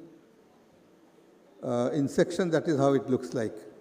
You can see the trees up there on the slope, and you can see all that is happening inside the structure. Of course, it has a cost, and the cost is nearly $5 million US. So this we have to recognize that nothing is free in the world, including the best of the technologies. That's how the project looks like after it is complete. So for some of us, it may, when you look at the structure, it may shock us that it can look so beautiful. But it is like that, even in reality. Similarly, we talk about water supply problem. And all of us, if not all, at least most of us are aware of how Singapore city solved its water supply problem. They used the four-legged water supply system, as they call it, and they call 4 national taps. Now, this is a small city-state which is surrounded by other countries, and although it is a port, but water has been a big problem. So after doing a lot of thinking and a lot of research, they could design a water supply system which is quite sustainable, and it is still working very fine. So the 4 legs are these, or the 4 water taps, city water taps are these. One is the local rainwater, which is captured in reservoirs, and there are a few of these reservoirs in the city, and somebody is so the second one is that they call it water import, but actually water is being carried from a nearby river, that is Johor River, which is about 60 kilometers away from Singapore city, and it is being carried and it is being stored and used by the citizens themselves. Now, this is a very interesting part. Now, this particular tap, the so-called city water tap, is supplying 10% of the total 400 million gallon per day MGD by this situation. And this is a plant which is using or purifying the used water, and it is being used as a drinking water. And this was demonstrated by none other than the Prime Minister of Singapore himself. And you might have come across that film or that video once in a while, or maybe in the past. And finally, this is a desalination plant, which is also the 4th tap which is being used by the Singaporeans. So these 4 devices, one is the desalination, the other is the treatment or the recycling of water, and the other is the water being carried from the river, and the first one, as I showed, was the reservoir created by catching the rainwater. Now, the point here is that the amount of work that has gone into this, the amount of research that has gone into this, the amount of technology that has gone into this. So, in our own situation, we also like to probably replicate something like this. But if you talk about Singapore, you also talk about these kind of greeneries, again, which is using a lot of rainwater catchment devices. We talk about the green skyscrapers and so on. Having said that, let me now switch to the Indian scenario. The Indian urban scenario, to be honest, is very, very bad, and it is very depressing, as the first speaker shared with you. But at the same time, I would dare say that cities are probably the best, not probably, cities are the best creation of civilization. It is pretty easy to criticize the cities because of their dysfunction today. It is very easy to blame the city plans and the city planners and the system and so on. But the fact is that we have to look at how city planning evolved in this country. There has been a disruption of not only 200 years of colonial rule, but also earlier disruptions. So the traditional, absolutely original methods of city planning existed in India long back, maybe 1,000 years back, but subsequently, because of geopolitical reasons, this has been completely forgotten almost, I would say. And then at the end of the colonial rule, we were given the municipality, we were given the railway system, we were given a few town planning acts, and we were also given some methods as proposed by the father of modern town planning, Sir Patrick Geddes. I need to talk to you about the actual history of Patrick Geddes and also Ebenezer Howard, these two stalwarts who actually evolved their concept on the basis of the declining cities that I was talking about in the West, and how to resolve, how to get out of the poor condition of the cities in the West. So here was Ebenezer Howard, who came up in 1898 with his idea of garden city concept. And then almost at about the same time, this was Patrick Geddes, who was actually a sociologist. We have heard about it, we have heard about him, we have heard about his concept, but we have not gone deep into what his thoughts were. So at the time when we got independence, we imported the idea of so-called master plan, which was being practiced in England at that time. And even if we take Delhi master plan as the first master plan, it was a kind of inherited concept from the West, from England. Fortunately or unfortunately, since I worked with the author of the first master plan, Shivnath Prasad, I had some discussions with him at that time.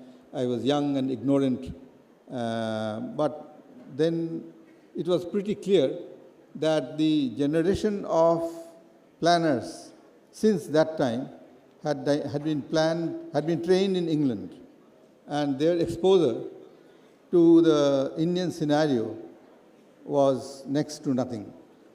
So we carried on with the concept of master plan, and as of today, we have nearly 2,500 master plans.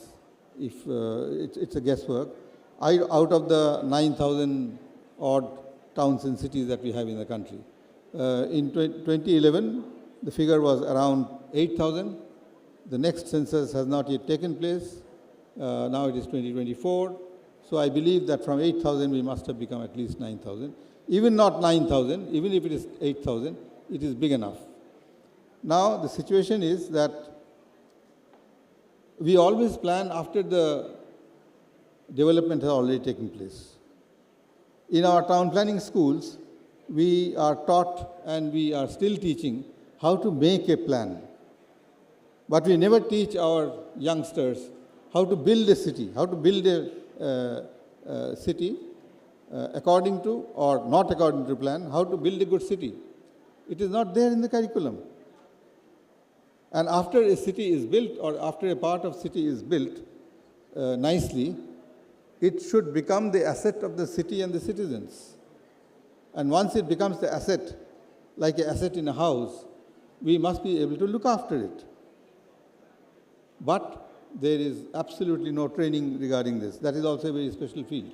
So in my personal opinion, we are all 1/3 baked town planners, I would say. So therefore, when we see all kinds of flaws in our town planning and town building, we should not be blaming ourselves totally, because the process of city building in this country is not with the town planners. It is with the administration. And the process of maintaining is with the municipality. And one can talk for hours on these two aspects. Now, the latest intervention by the government is the Smart City Mission, which was started in 2015. 100 cities were addressed out of 8,000. Fine, as an experiment. But at least it was a beginning where an attempt was made to find a Indian solution to the Indian problem. So it is not a perfect solution at all. It is not a perfect approach at all. It is not a perfect concept of smart city at all, in my opinion, but that is a different matter. So this is an ongoing program, and I believe that it will develop and evolve with time. We talk a lot about large cities and their bad planning. So I just have a few slides on Bengaluru, which has been hailed as a great city in the recent decades, and it is so. I remember when we were students or freshly graduated students in 80s, 70s and 80s, everybody jumped with the population growth of Bangalore, which doubled, almost doubled in 10 years. And it again doubled in the last 16 years or so, from 7 to 14 million today. Now, out of that, the slum population is about 16%. And we also remember that Bangalore is known as a city of lakes and the city of gardens, but not anymore. Just a few slides showing how beautiful Bangalore is and how beautiful Bangalore was once upon a time. 2 slides on the lakes. There are many others. The beautiful gardens, the beautiful palaces and old buildings, and the public buildings and so on, and the modern buildings as well, because the IT center and the IT hub of the country, iconic buildings as we call them. But then we also have the slums, as we just mentioned.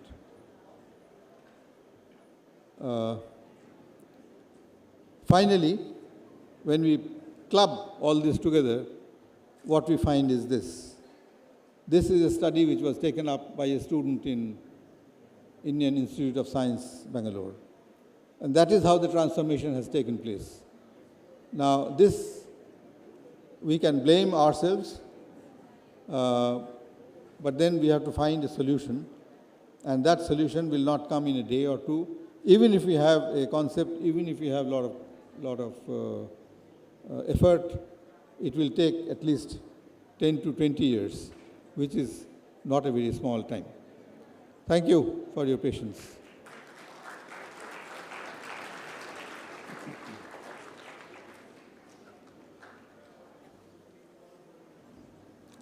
Thank you, sir, for such a wonderful presentation and giving us a sneak peek into the world of best practices all around the world. Now, I would like to call upon Mr. Vishesh Nautiyal, Deputy Director, Weaver Service Center, Ministry of Textile, Government of India, to present on the topic, Synergistic Collaboration of Industry and Academia. A huge round of applause from Mr. Vishesh Nautiyal, everyone.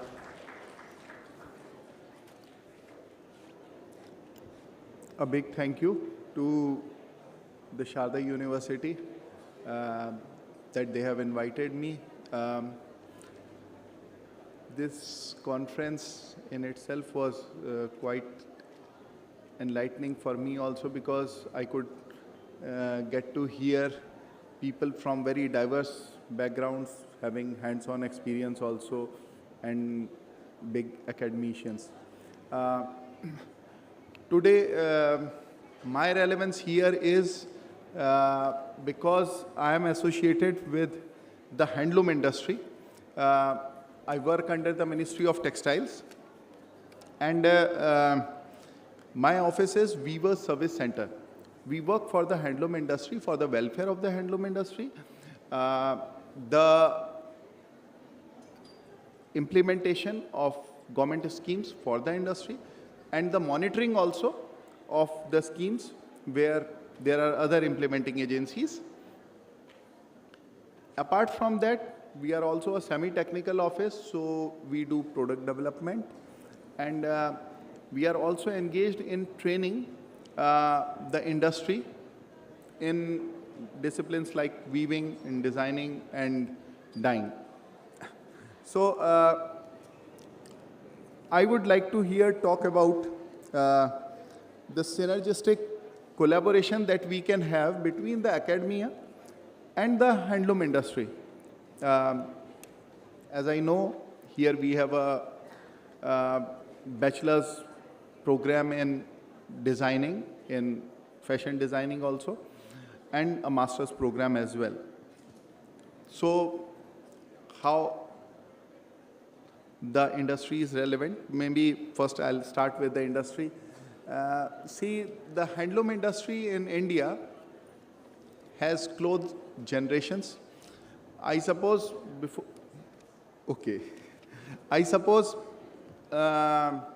say, before the industrialization, since the power looms came into being, before that, whatever clothings were there, it was all on handlooms. Even now also, there is a significant presence of handlooms in the country. We have around 35 lakh workers in India who are working for handlooms. And handlooms in itself is quite diverse in various aspects.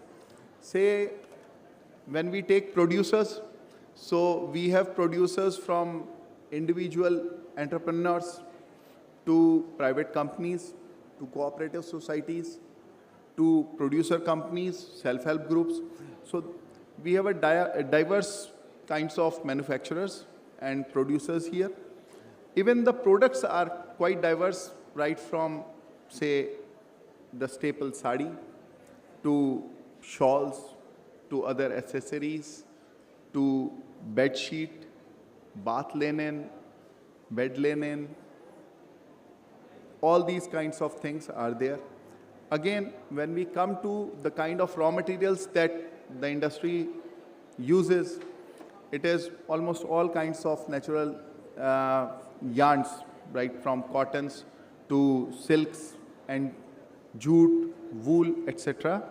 We are also using, interestingly, many synthetic fibers also are being used nowadays for certain products. Again, coming to the techniques of production, there also you will find great diversity. Like the techniques, say, from interlocking to extra warp and extra weft. I'll just means, I would say I'm mostly speaking to the students of design, that too in fashion designing. The architecture students may pardon the jargon. So extra warp, extra weft, then there are different kinds of ways. Ikkats are there. So there is a great diversity in the entire handloom industry. Now coming to the point of means why we need a greater interaction between the academia, the students, the faculty, and the handloom weaver. It is because, see, from the perspective of a student, the first thing is I would like to just share. See, it is like the flame of a candle and a small child. If you tell a small child that, see, the flame of a candle is quite hot, he might know it, but he might not feel it till he has not touched it. Once he touches, then for life he knows what hotness is. Same is with every kind of industry, every kind of study that we do, the courses that we do in schools and colleges. Those are mostly theoretical. To some extent, practical are done in the colleges, in the institutions, but that cannot be a match for the actual commercial production that goes on. So this is the interaction between the industry and the, especially the students, is for the feel of it. You can feel how the actual industry works, and it is really very important. I suppose many of you also, means those who have achieved much after being a student, and looking at others also, you will find that all those who are on top have gone through this process. They have that link with the grassroots level. The second thing is that as students, we learn as per the curriculum. But when we go to the real industry, whether it is the handloom or the textile industry or any other industry, then you learn beyond the curriculum. Because whatever we may do, we have a fixed amount of time at hand in our total academic year and the number of classes that we have. So it is obvious that we have to restrict our curriculum to a certain extent. But when we go to the field, we have vast opportunities and the choices are about learning it. The more important part for design students when they interact with the industry is they learn how to work in limits. This is, I suppose, much more important. Maybe I may not be able to emphasize it that much, but it has the effect is more pronounced when we work. Why? Because, see, there is a difference between an artist and a textile designer. Why? Because an artist has immense freedom, rather total freedom. If you have a canvas, you can do whatever you want to do. But when it comes to designing something, especially textile designing, then you need to remain within the domain of the techniques that are being used, the way production is done. So the real designer is one who can create better things within that domain. That is essential to know, and this we learn when we have real interaction with the industry. Apart from this, there is one more thing, especially for the designers. It is that generally it feels like it is a very glamorous kind of job. But when you touch the industry, you get a reality check. And that is very essential, because we might be moving in posh cars, going into hotels, having a, say, fashion show. But most of the creations, especially in the handloom industry, is being done by a very poor strata. So we need to have that kind of temperament, emotional temperament as well as otherwise also, to interact with them. Secondly, it is even more important not to consider them lesser, because I was actually creating a PPT, then I thought that the time is not much, so I left it. Otherwise, I had a photograph where there is a very intricate kind of shedding mechanism and jala, where two old people in little bit of a shabby clothes, they are working on that. The technique is intricate. Their knowledge is much. The only thing is that we put it in better words. They will say it in a rustic tone. The only difference is that. So it is essential that when we interact with a weaver, we need to respect the actual knowledge that he has. And these things actually come with the interactions that we have. So these are some of the important things that why we need to have more and more interaction with the industry. Apart from this, there is one more thing, especially for the fashion design students. I suppose many of you might agree with me that when it comes to designing clothes or apparels, whatever we design is confined or is rather dictated by the materials that we have at hand, the kinds of fabrics that we have at hand. And here, the knowledge of more and more number of materials, the more and more number of producers, the kind of producers that can produce variety comes into play. Any good designer would have in his ensemble with him a range of fabrics, right from sheers to very thick fabric to different textures, other things. With the larger number or the greater number of such items to play with, you get more freedom to create. And that helps. That helps especially those kind of designers who want to do it on their own. So all those designers, all those youngsters who are here and who have a dream that I would individually make a mark in the design field, I would request them personally that please keep it a point to have a library of yours.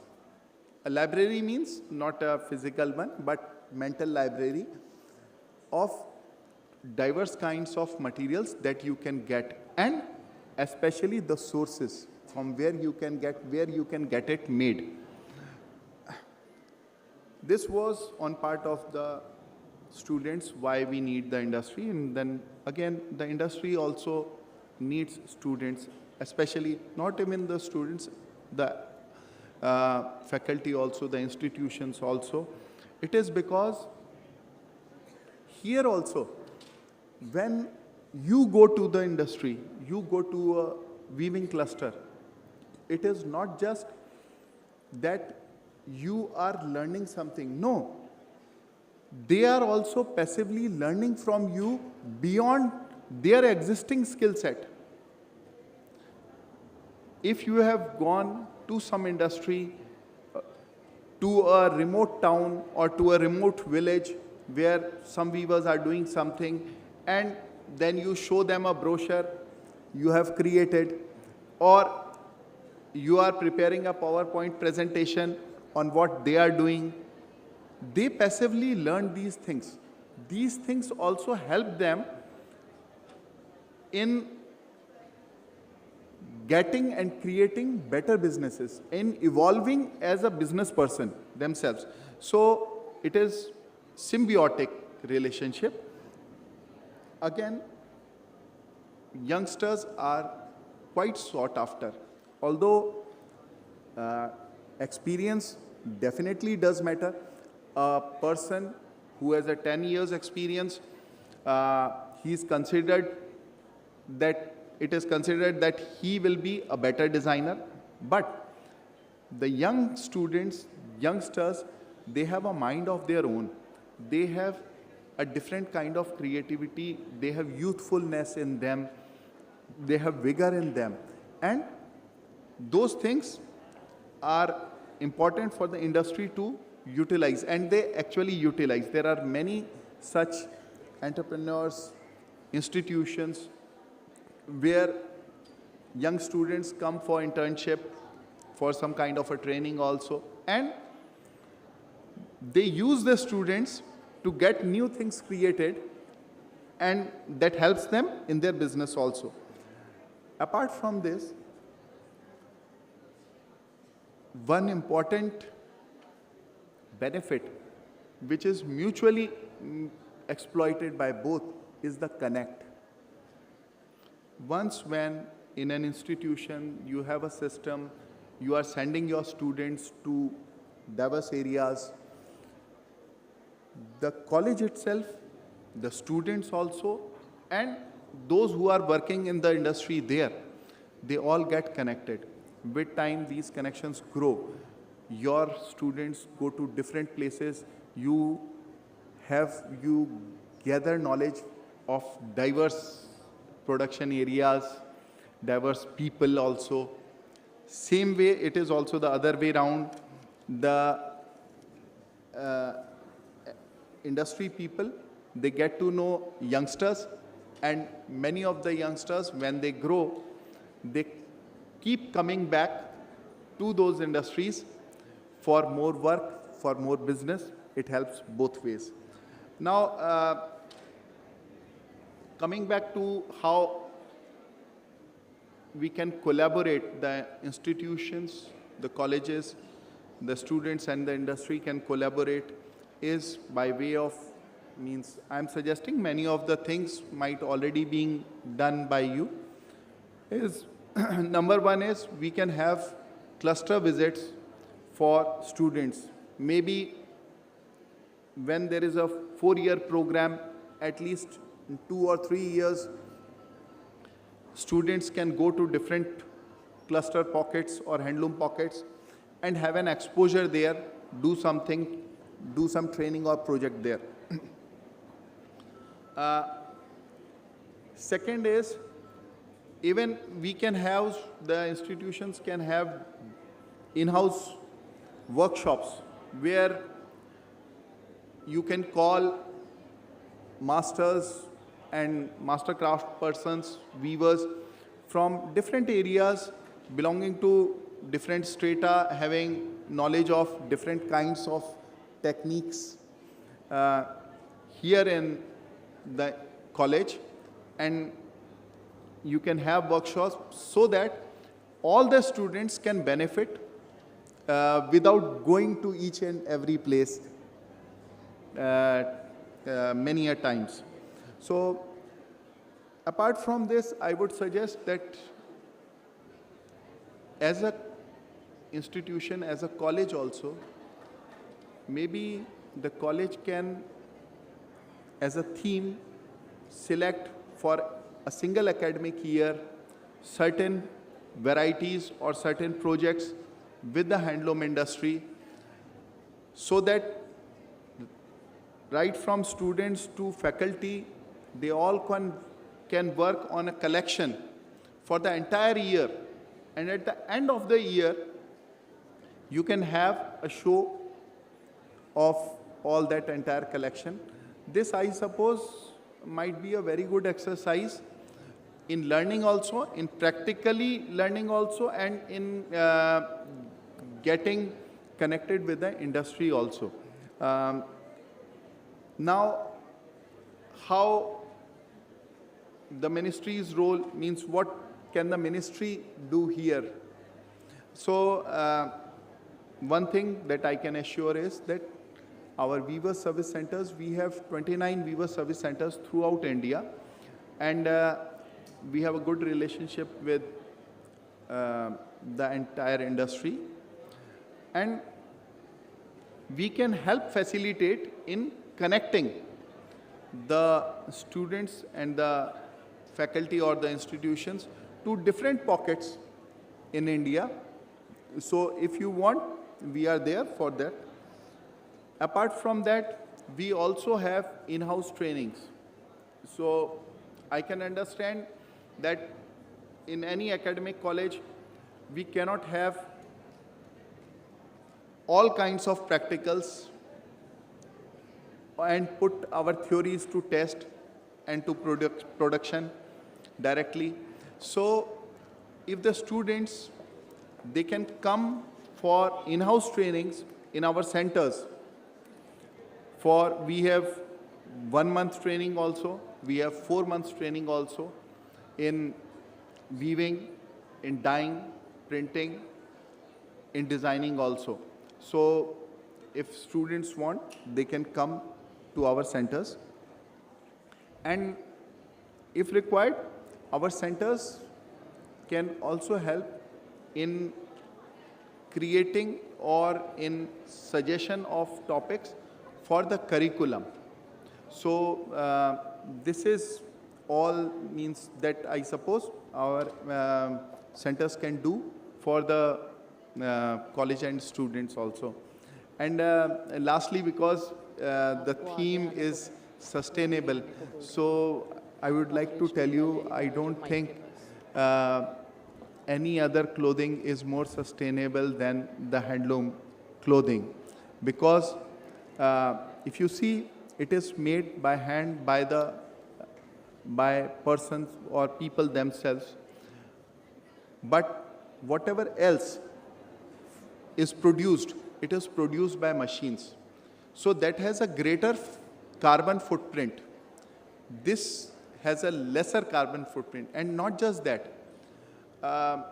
Let me tell you, there is a big industry in Western Uttar Pradesh where truckloads of garments come to the industry there. They are dumped in even fields also. And those are then converted into chindis, and chindi daris are made. This is a recycling of the used garments, means that turn up as waste. So this is being used. Not just that, PET yarn, the polyester yarn, this PET bottle yarns like this one, these are also being used for making daris. Even industries like Welspun and others, they are also entering into sustainability, and they are also creating chindi daris on handlooms. They get, means they have their own sheeting products, and there also they get different waste. So they use that waste to create chindi daris, cushion covers and other things. And those are also done through handlooms. So I would say that handloom is a relevant tool in our quest for sustainability. That is all I would like to say. Thank you very much. Namaste. Thank you very much, sir, for your talk on Industry Academia Connect, and it shows your passion for the textile industry. Now I would like to request Dean Ma'am, SSDAP Deepti Ma'am, to please welcome Mr. Vikrant Tongar and felicitate him. Mr. Vikrant Tongar is an environmental conservationist based in Noida, having known for his proactive stance on environmental issues and his work with the National Green Tribunal. He's dedicated to promoting environmental sustainability and protecting natural resources and in Delhi NCR regions. Mr. Vikrant has been actively involved in NGT-related cases, advocating for stricter regulations and enforcement measures to address environmental concerns. His efforts have focused on stopping the misuse of groundwater by builders in Noida and other parts of Delhi NCR. In addition to his NGT-related work, Sir organizes tree plantation drives, raises awareness about environmental issues, and collaborates with local communities and organizations to implement sustainable practices. Thank you, ma'am, for felicitating Sir. Mr. Vikrant, we would like to, you to take over the stage and address our audience, please. Thank you. Hello to everyone. Please.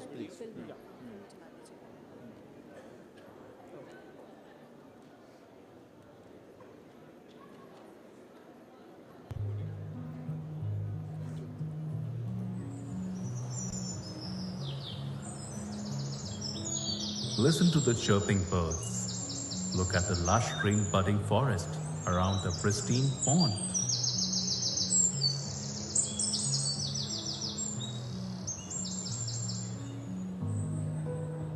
One and a half years ago, the land didn't look like this. It was a dumping ground filled with toxic wastes all around. Vikrant Tongar, the founder of SAFE, dreamt of transforming the junkyard into a biodiversity park, with a very strong determination to to restore the environment, he signed an MOU with the Ghaziabad Municipal Authority. In 2022, SAFE adopted the 4 hectares of land. It wasn't easy to convince people and mobilize resources. But where there's a will, there's a way. Within a year, 50 trucks of waste were removed, 30,000 native plants were planted, and a 1-acre pond was restored in the middle of the land.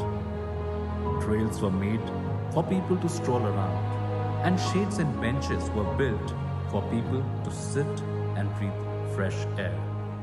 A good monsoon rain was like a boon for the flora and fauna to thrive. Birds and squirrels made their way to the park. A drop of nature amidst the concrete jungle was built. This was not possible without the support and collaboration of these people and enterprises. A special thanks to COFORGE, the Central Goods and Service Tax Department, and the Industrial Association for supporting the cause. In the future, we hope to build more such biodiversity parks in Delhi and NCR. Join the green mission of SAFE for a better tomorrow. Thank you, everyone. Please. जैसा कि बताया moderator ने भी और documentary के through, मैं Vikrant Tongad, respected speakers, guests, panelists और students, faculty और स्टाफ शारदा यूनिवर्सिटी का, जहाँ तक मेरे इंट्रोडक्शन की बात है, मैं कुछ उसमें आगे ऐड करना चाहूँगा। फॉर्मल इंट्रोडक्शन दिया जा चुका है। मुझे जो लोग जानते हैं, 2010 से मैं एनवायरमेंटल कंजर्वेशन के फील्ड में हूँ। मेरी जो पहचान है, मैं तो खुद को डिस्क्राइब करना बहुत मुश्किल होता है, पर जो बताया जाता है कि मैं एक एनवायरमेंट कंजर्वेशनिस्ट या एनवायरमेंट एक्टिविस्ट के तौर पर काम करता हूँ। जहाँ तक मेरा थॉट है, मैं बिलोंग करता हूँ ग्रेटर नोएडा के एक छोटे से गांव से, और यहाँ जिस तरह से हम लोगों ने अनसस्टेनेबल तरीके से ग्रीनरी, अंडरग्राउंड वाटर डिप्लीशन देखा, डैमेज देखा, तो मैं बतौर विलेजर, ग्रेटर नोएडा के मूल निवासी होने के नाते अपने आप को रोक नहीं पाया, और इस वजह से मुझे इस कॉज के लिए आगे आना पड़ा। और अभी हम लोग क्या कर रहे हैं, क्योंकि 2010 से शुरू हुआ और कोई भी एक ऐसा साल नहीं है या कोई भी एक ऐसा दिन नहीं गया जिसमें हमने कुछ ना कुछ पर्यावरण या वाटर या एनवायरमेंटल इश्यूज़ के लिए कुछ नहीं किया हो। तो आज के जो हालात हैं, आजकल हम क्या कर रहे हैं, मैं थोड़ा उसके बारे में बताना चाहूँगा। और मैं कोशिश करूँगा कि, क्योंकि हम सेशन के लास्ट में हैं, मुझसे पहले भी कई ऑलरेडी प्रेजेंटेशंस हो चुकी हैं और स्टूडेंट्स के लिए थोड़ा बोरिंग भी हो जाता है, तो मेरी कोशिश रहेगी कि ये जो डिस्कशन है मैं 8 से 10 मिनट में ख़त्म कर सकूं, अपनी बात रख सकूं, क्योंकि मेरा जो टाइम था वो 8 से 10 मिनट था, और मैं कोशिश कर रहा हूं कि बिना प्रेजेंटेशन के बात मैं आगे रख सकूं, थोड़ा इंटरेस्टिंग बना सकूं। और मैं नहीं चाहूँगा कि मैं इसमें जाऊँ कि मैं क्या कर रहा हूँ, आत्म प्रशंसा और इन सब में नहीं जाऊँगा। मेरा जो पूरा डिस्कशन या जो टॉक रहेगा वो इस बात पर रहेगा कि हम क्या चेंजेस लेकर के आ पाए हैं ग्राउंड पर, एनवायरमेंटल सेक्टर में, खासकर दिल्ली एनसीआर रीजन में, क्योंकि हम यहाँ से बिलोंग करते हैं, यहाँ पर हम लोग पले बड़े हैं, यहाँ हम लोग रहते हैं। तो कोशिश है कि यहाँ पर क्या हुआ, क्या चेंजेस हम ला पाए ऑन ग्राउंड, उसके बारे में थोड़ा बता सकूं। दूसरा है कि ये जो जर्नी है वो क्यों स्टार्ट हुई और क्या हमारा पैटर्न है काम करने का, कैसे हम कर पा रहे हैं। देखिए, मेरे ऑर्गेनाइजेशन का नाम जैसा बताया गया, social action for forest and environment, जो कि एक वॉलंटियर बेस्ड ऑर्गेनाइजेशन है। कोई फॉर्मल कोई स्ट्रक्चर नहीं है, काम को लेके स्ट्रक्चर है लेकिन कोई प्रॉपर फंडिंग नहीं है।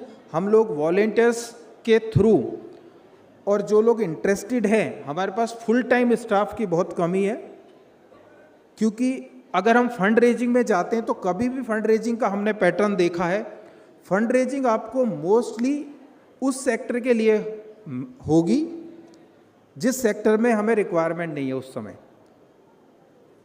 हमेशा दूसरे फील्ड की तरफ रहेगी और बहुत सेलेक्टिव होती है, इसलिए हम लोग प्रॉपर फंडिंग पैटर्न में नहीं गए हैं। तो ये पूरा organisation youth based, volunteer based है। और इसके साथ साथ अभी हम लोग क्या कर रहे हैं, अर्बन फॉरेस्ट या मियावाकी फॉरेस्ट डेवलप कर रहे हैं, क्योंकि आजकल ये बहुत पॉपुलर है।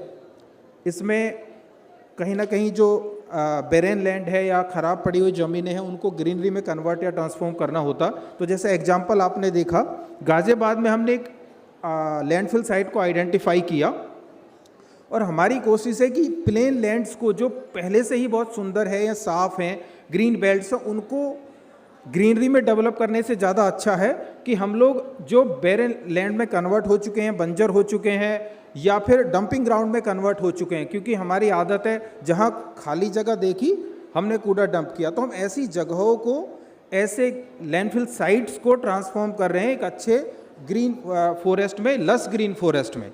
तो इन दिनों हम ये सब कर रहे हैं। तो ऐसे लगभग 6 अर्बन फॉरेस्ट हम NCR में डेवलप कर चुके हैं। तो जैसा मैंने बताया, हमारी कोशिश होती है कि डंपिंग ग्राउंड्स को कन्वर्ट करना, जिसका ज़्यादा बेनिफिट है एनवायरनमेंट को।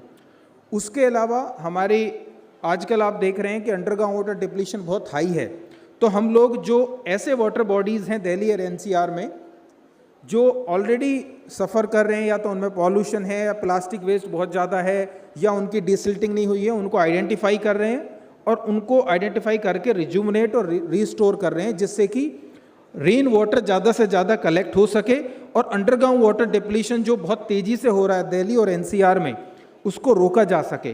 क्योंकि ऑफिशियली फिगर्स ये आ रहे हैं कि नोएडा और ग्रेटर नोएडा में 2 से 3 metres per year depletion rate है अंडरग्राउंड वाटर का। तो जो बेंगलुरु के हालात जो आपने अभी न्यूज़ में देखे, हम नहीं चाहते नोएडा भी ऐसा ही हो। तो उसके लिए हम अर्बन फॉरेस्ट के साथ साथ वाटर बॉडीज़ जो यहाँ पर हैं, नोएडा की अगर हम बात करें अराउंड 1000 वाटर बॉडीज़ हैं ऑफिशियली। मौके पे आपको मुश्किल से 300-250 के अराउंड मिलेंगे। तो जो खो चुकी वाटर बॉडीज़ हैं, हम और भी कई NGOs यहाँ पर, कॉरपोरेट्स इसमें आगे आ रहे हैं, तो वो सब हम कर रहे हैं। तो दूसरा हमारा इनिशिएटिव है वाटर बॉडी रेस्टोरेशन। पहला अर्बन फॉरेस्ट था। इसके साथ साथ क्योंकि मेरा टॉपिक जो रखा गया है अकाउंटेबिलिटी और ट्रांसपेरेंसी, हम लोग थोड़ा पॉलिसी इंटरवेंशन, लिटिगेशन और PIL में भी काम करते हैं। और मुझे जाना भी जाता है इसके लिए कि मैं अब तक 2 दर्जन से अधिक अराउंड 25 लिटिगेशंस अलग अलग एनवायरमेंटल इश्यूज़ पर कर चुके हैं।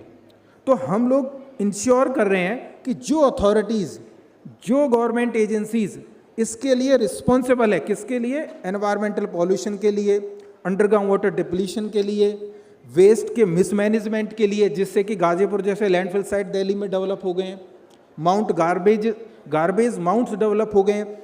तो जो एजेंसी जिसके लिए अकाउंटेबल है, उनसे काम करने के लिए रिक्वेस्ट करना, हम्बली उनको कन्विंस करना कि आप अपना काम कीजिए, जिससे कि हमारा प्लानेट साफ स्वच्छ रह सके। और ये सारा काम हम लोग, ना हमें किसी ने गाइड किया है, ना कोई हमें इसके लिए सैलरी देते हैं, ना ही हमें इससे कुछ गेन करना है बजाय एनवायरमेंट बेनिफिट के। हम लोग वॉलेंट्री करते हैं। देखिए, कोई भी, बहुत सारे ऑर्गेनाइजेशन है जो काफ़ी काम कर रहे हैं, हमसे भी बड़े एक्सपर्ट्स हैं, मुझसे पहले भी आपने प्रेजेंटेशन सुने, लेकिन ज़्यादातर ऑर्गेनाइजेशंस का मैंने देखा है, फंडिंग अगर रुकती है तो वो आपको ग्राउंड पर या उस टॉपिक पर काम करते हुए दिखाई नहीं देंगे। हमारा ऑर्गेनाइजेशन, मैं अपनी प्रशंसा में नहीं कह रहा हूँ, हमारा ऑर्गेनाइजेशन ये कोशिश कर रहा है कि आपको फंडिंग मिले या ना मिले, आपको एनवायरनमेंट के लिए काम करना है। तो इस तरह की विल हमें चाहिए। और जिस तरह हम लोग काम कर रहे हैं, जिसमें 1 दर्जन से ज़्यादा युवा हैं जो अलग अलग फील्ड से हैं, जैसे मेरा बैकग्राउंड लॉ बैकग्राउंड है, मैं लॉ प्रैक्टिस करता हूँ, उसके बाद जो टाइम मिलता है अपना डेली लाइफ से, फुल टाइम हम उसके लिए जितना टाइम दे सकते हैं उतना दे रहे हैं। तो इम्पोर्टेंस ये है, या इस हमारे ऑर्गेनाइजेशन का महत्वता ये है कि हम सेल्फ मोटिवेटेड, एक तरह से पैशनेट लोग हैं जो आगे आ रहे हैं। और केवल गिने चुने 10-12 लोग या और देश में ऐसे 50-100 लोग आ जाने से ये चेंज नहीं आ पाएगा। तो रिक्वेस्ट यही है कि हम लोग ज़्यादा से ज़्यादा एनवायरनमेंट के लिए सामने आएँ। ये केवल एनवायरमेंटल ऑर्गेनाइजेशन जैसे हम लोग कर रहे हैं, केवल इनका काम नहीं है, ये आने वाली जनरेशन्स के लिए बहुत ज़रूरी है। और इसमें आप जैसे जो फॉर्मल एजुकेशन पा चुके लोग हैं, जो स्टूडेंट्स, क्योंकि यहाँ प्लानिंग और आर्किटेक्ट से जुड़े हुए स्टूडेंट्स हैं, एनवायरनमेंट से जुड़े हुए स्टूडेंट्स हैं, आपके पास फॉर्मल एजुकेशन है इस सेक्टर की, इस टॉपिक पे आप बेहतर प्लानिंग कर सकते हैं। फ्यूचर में आप शहरों को ऐसा बना सकते हैं कि जो हमारा ब्लू इंफ्रास्ट्रक्चर था, वाटर इंफ्रास्ट्रक्चर था, नेचुरल और ट्रेडिशनल, जो आज नहीं रहा है, जो आज ख़त्म होता जा रहा है, हम उसको शामिल करते हुए क्या बेहतर डेवलपमेंट कर सकते हैं। क्या हमारा कंस्ट्रक्शन का जो तरीका है, क्या वो इको फ्रेंडली हो सकता है। मैं एक छोटे से एग्जाम्पल के साथ अपनी बात समाप्त करना चाहूँगा। इन दिनों हम देख रहे हैं, क्योंकि वो प्लानिंग एंड आर्किटेक्चर से रिलेटेड इशू है, रोड साइड टाइलिंग। आपने देखा होगा रोड साइड पेवमेंट बहुत होता है, ठीक है, हमें फुटपाथ बनाने हैं, लोगों को चलने के लिए अच्छा एक्सेस देना है। मैं पीछे कई पीपीटी में ये सब देख भी रहा था आज इसी सेशन में। लेकिन हमें देखना होगा अनमाइंडफुल टाइलिंग जो हम रोड की साइड में कर रहे हैं, उससे कितना डैमेज हो रहा है एनवायरनमेंट का। उससे ग्रीन हाउस गैसेस का एमिशन भी होता है। केवल ग्रीन हाउस गैसेस का एमिशन केवल इंडस्ट्रीज से या एग्रीकल्चर सेक्टर से, मशीनरी से ही नहीं आता है। जिस तरह हम डिमांड करते हैं अपने RWA में, अपनी सोसाइटी में, अपने कॉलेजेस में, अपने स्कूल्स में, हर जगह टाइलिंग और पेवमेंट नहीं, इसको हमें थोड़ा इसके ऊपर कैप लगाना होगा। जहाँ ज़रूरी है हम वहाँ टाइलिंग करें, कंक्रीटाइजेशन करें, उसकी डिमांड करें। ज़्यादा से ज़्यादा हम कोशिश करें कि अनपेव्ड एरिया रहे, जिससे कि रेन वाटर कलेक्ट हो सके, रेन वाटर अंडरग्राउंड वाटर को रिचार्ज कर सके। नोएडा में बड़े स्केल पर अनमाइंडफुल तरीके से इंटरलॉकिंग टाइल्स लगाई गए, जिससे अंडरग्राउंड वाटर डिप्लीशन तेजी से हो रहा है। हम लोगों को NGT जाना पड़ा और NGT ने प्रोएक्टिवली बोला है नोएडा अथॉरिटी को, ग्रेटर नोएडा अथॉरिटी को, कि आप इसके ऊपर कंट्रोल कीजिए। और 100 किलोमीटर से ज़्यादा with in the Noida road side tilings को हटाया गया है। 1 लाख से ज़्यादा टाइलिंग्स, अननेसेसरी टाइलिंग जो की गई थी कॉन्ट्रैक्टर्स को बेनिफिट देने के लिए, वो सब हटाया गया है। 1 लाख टाइल्स से ज़्यादा हटाने के बाद आप समझ सकते हैं कितना रेन वाटर अब नीचे जा पाएगा, कितना सॉइल दिखाई देगा, और सॉइल कार्बन को एब्जॉर्ब करता है, आप लोग जानते हैं। तो ये सब कुछ चीज़ें हैं छोटी मोटी रोज़मर्रा में हम लोग देख रहे हैं। इनके ऊपर आप लोग भी आगे आएँ। हम लोग अपने छोटे से कैपेसिटी में वॉलेंट्री इसके लिए आगे आ रहे हैं, और हम चाहेंगे कि आप जैसे यंगस्टर्स हमारे साथ जुड़ें, क्योंकि तमाम यूनिवर्सिटीज़ यहाँ पर हैं नोएडा, ग्रेटर नोएडा में, उनके वॉलेंटियर्स हमारे पास आते हैं इंटर्नशिप के लिए। उनके वॉलेंटियर्स की मदद से हम ये सब कैंपेन कर पाते हैं एनवायरनमेंट और वाटर के ऊपर। तो हम चाहेंगे शारदा यूनिवर्सिटी और आसपास के और स्टूडेंट्स इसमें आगे आएँ, हमें सपोर्ट करें। अपना कोई आइडिया है एनवायरनमेंट को बेहतर करने के लिए, हमारा ऑर्गेनाइजेशन ये फैसिलिटी एक तरह से प्रोवाइड करता है कि आपका कोई बेहतर आइडिया है, आप आगे आएँ। ऑर्गेनाइजेशन का सपोर्ट चाहिए, क्योंकि हम एक रजिस्टर्ड ऑर्गेनाइजेशन है, जो कि एक फॉर्मल ऑर्गेनाइजेशन है, तो हम लोग हेल्प कर सकते हैं। थैंक यू वेरी मच, मुझे ये मौका देने के लिए शिखा जी का special thanks. Thank you Sharda university. Thank you. Thank you so much, sir, for your amazing and inspiring words. And I'm sure we'll have a lot of youngsters from here reaching you out after this. I would once again like to invite Dean SSMFE and Dean SSDAP on stage to felicitate Mr. Sabyasachi Bharti. So we'll please invite you on stage. With over 2 decades of experience in strategic social program design, training, planning and management, Mr. Sabyasachi Bharti leads the Vatavaran vertical at the Center of Media Studies, CMS, a research and advocacy organization working in India. He is passionate about driving sustainable social change through innovative interventions using media as a powerful tool. Mr. Bharti specializes in conceptualizing and executing impactful campaigns, engaging with diverse stakeholders and building capacity in vital areas such as climate change, gender equality, environmental conservation, and communication rights for marginalized communities. Sir, we would please like to hear some words from you. Thank you so much. And thank you, ma'am, Deepti ma'am, and Ritu ma'am. Thank you so much. Good afternoon. I won't be taking much of your time. But before I say anything regarding the media and the sustainability, I just wanted to ask everyone one question. How many of you have seen Avatar, the movie? कितने लोगों ने अवतार देखा है? हाथ खड़े करना. And Avatar 2? आप लोगों में से have you seen Avatar movie? And Wall-E? Wall-E? Okay. Can you tell me what is the Avatar, what is in Avatar and in Wall-E? Anyone? Is it an environmental film? Sustainability related thing, issues? Yes or no? Yeah? Yes or no? Yes? Okay, good. Now let me tell you one story. मैं आपको ले जाता हूँ पीछे. 2001 का time है और ऐसा ही कुछ टाइम होगा. And the evening in Shastri Bhavan, 3 people are sitting in the 4th floor. One Mr. N. Bhaskar Rao, then Secretary of Environment, and the Honorable Minister of Environment, then Mr. Suresh Prabhu. And they were discussing something. There was a research done, and the research was about how much percentage of then newspapers and media is giving to the news related to sustainability and environment. Can anyone guess, like, अभी से 20 साल 25 साल पहले media कितना time देता था environment and sustainability के news को? Any guess? 0. बहुत ज़्यादा, ये तो पेसिमिस्टिक हो गया. How many of you are watching news these days? News anyone taker of news channels? Aaj Tak, NDTV? आप लोगों में से कोई नहीं देखता? उधर एनीवन? नो NDTV, नो आज तक? गुड. आप देखते हैं. So what do you think, how much percentage the news related to environment and sustainability is coming on TV and newspaper? 10%, 20%, 2%? He is more or less correct. 23 years back, it was 0.02% news that was coming on environment, related to environment sustainability on that time, prime, all the news channels and the newspapers.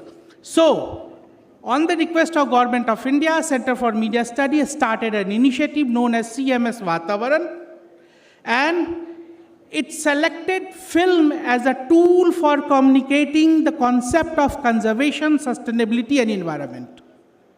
And we are very happy to inform you that right now, CMS Vatavaran represent India in Green Film Network. That is a network of 38 biggest environmental film festival, and it's also considered as Asia's largest environmental film festival and forum.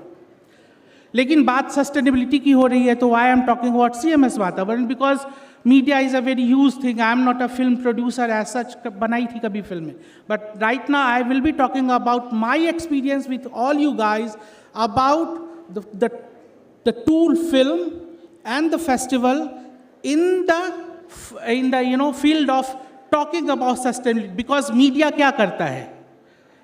Media बात करता है, awareness, it creates awareness about certain issues. 3 Idiots किसने देखी है?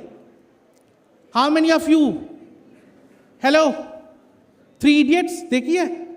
हाथ खड़े कर दो, यही कह रहा हूँ. 3 Idiots? Yes. And do you think that it raised question of certain issues very effectively? Okay. अगर 3 Idiots तुमको देखने के लिए दी जाए, and then I give you one report by the Niti Aayog, 250 pages, what you will prefer? Film or the report of Niti Aayog? Film. Good. Same. Why? Because we started making pictures 1 lakh years ago, and we started writing 5,000 years ago.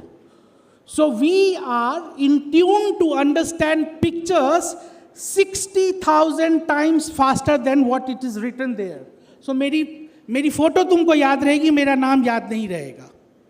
So that's how CMS Vatavaran started a film as a tool for creating awareness about sustainability and environment and climate change. एक और कहानी सुनाता हूँ. Let me take you 15 years back. पहले मैं 22 years back गया था, 23 years back. Sheila Dikshit was the Chief Minister, late Sheila Dikshit was Chief Minister of Delhi. CMS Vatavaran was having its 7th International Film Festival in the DDA. Have you seen Jantar Mantar के पास DDA की बड़ी building? वहाँ पे film festival हो रहा था. It was award night. Nutan Manmohan, please Google her name. Nutan Manmohan is a very well-known filmmaker, documentary filmmaker. She had made a film on e-waste.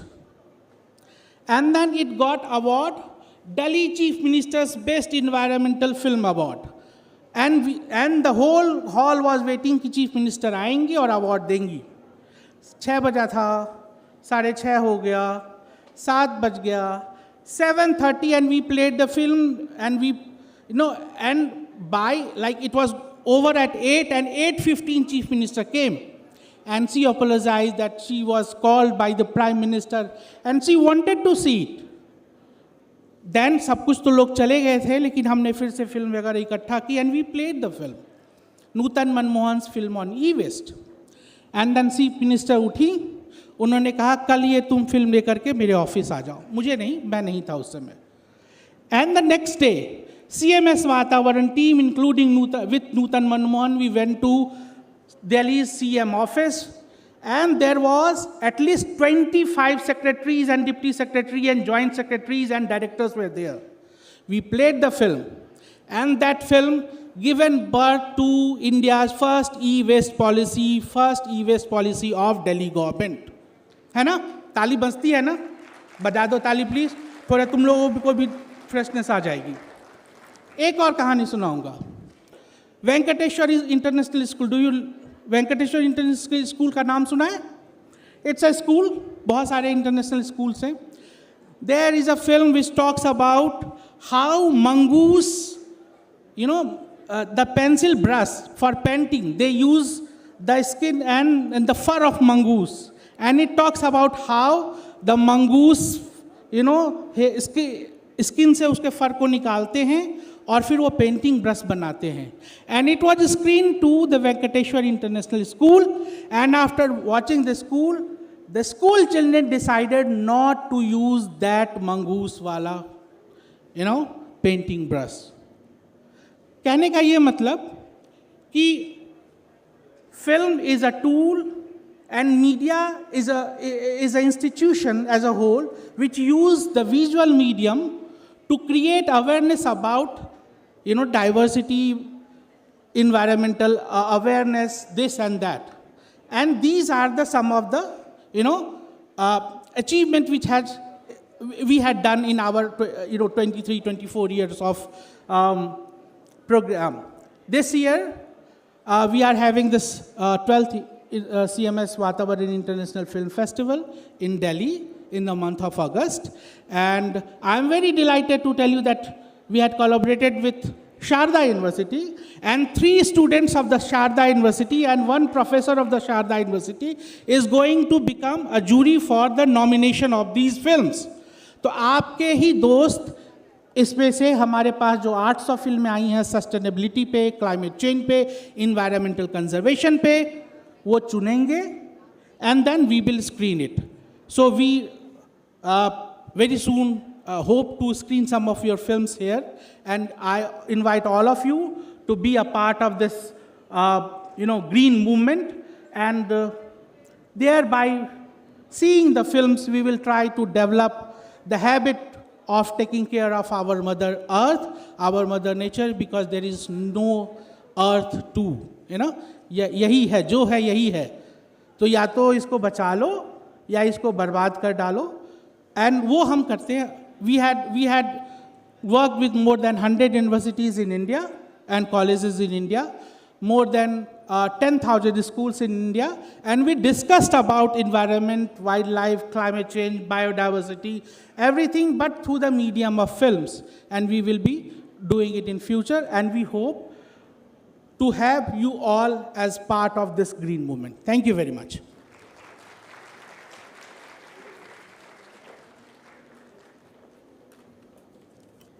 Thank you so much, sir, for your inspiring words and for collaborating with Sharda University. Thank you so much, and we are highly obliged to collaborate with CMS Vatavaran. Now I would request our esteemed guests to please come on stage and release the conference book of abstracts.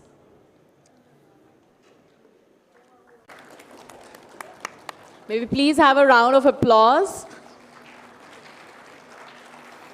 It is the dedication of all the faculty members, student delegates, researchers, practitioners presented in the next 2 days of the conference. So we will be releasing the book of abstracts here in the presence of our esteemed guests.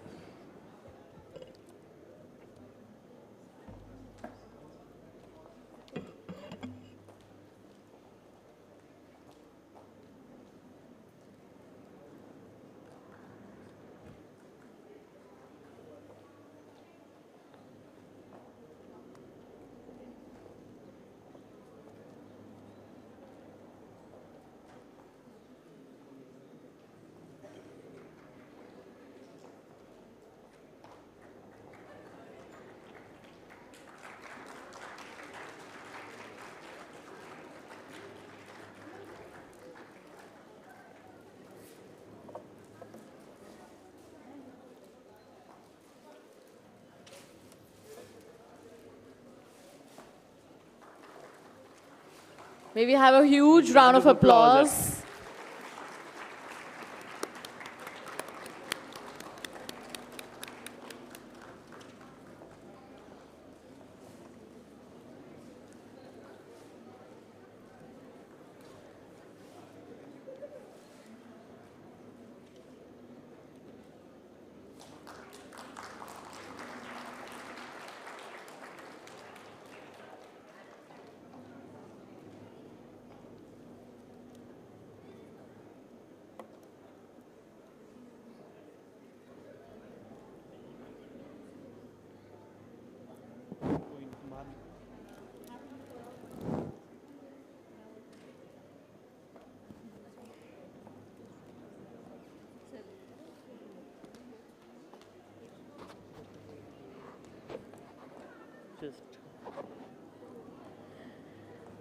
We would also like to take a moment and release books published by our faculty members.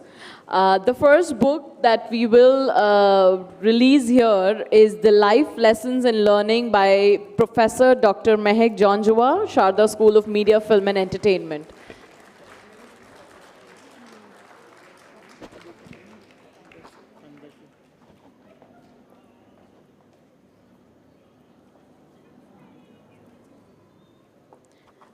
May we please have the book, Life Lessons and Learning by Dr. Mehek Jonjua.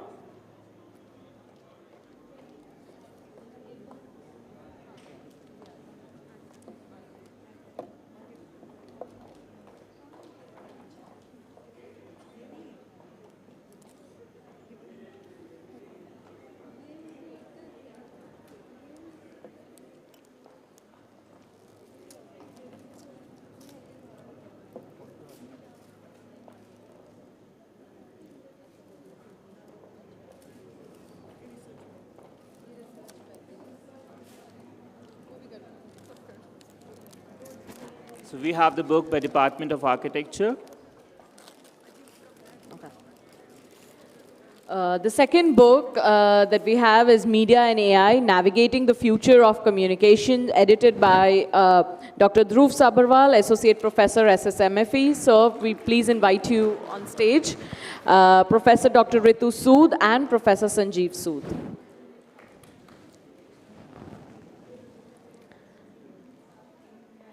And the third book, last but not the least, we have Environmental Communication and Sustainable Development, edited by Professor Dr. Ritu Sood, Dr. Utsav Krishan Murari, and Dr. Preeti Singh.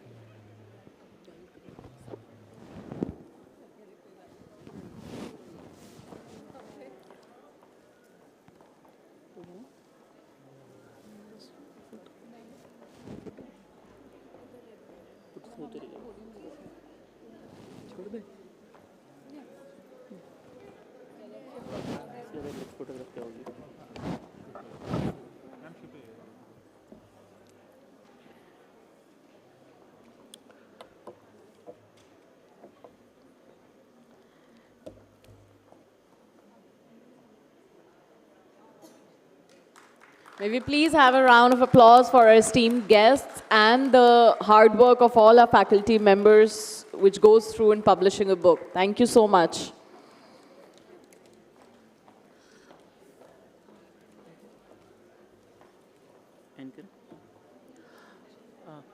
I now request Professor Dr. Deepti Parashar, Dean Sharda School of Design, Architecture and Planning, to deliver a vote of thanks and close the inaugural session.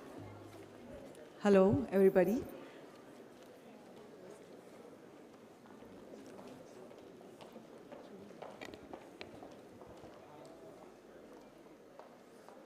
Good afternoon, everybody. I'm sure everybody is waiting for lunch, but let us close this wonderful session today. I am Dr. Deepti Parashar, Dean of Sharda School of Design and Planning, Design, Architecture and Planning. Firstly, to begin with, I would like to thank our Chancellor, our Pro-Chancellor, who provide these opportunities often to us, to bring interesting academicians and individuals from the industry where we can help, our students to interact with them. Secondly, the Vice Chancellor, who always is visionary enough to ensure that our students' work are represented and brought on a platform where they can be shared with all. I would also like to especially thank my colleague, Dr. Ritu Sood, along with whom, we took on this task of bringing these two schools together and organizing this event for you. And our privileged and esteemed guests, without whom this entire session today couldn't have happened.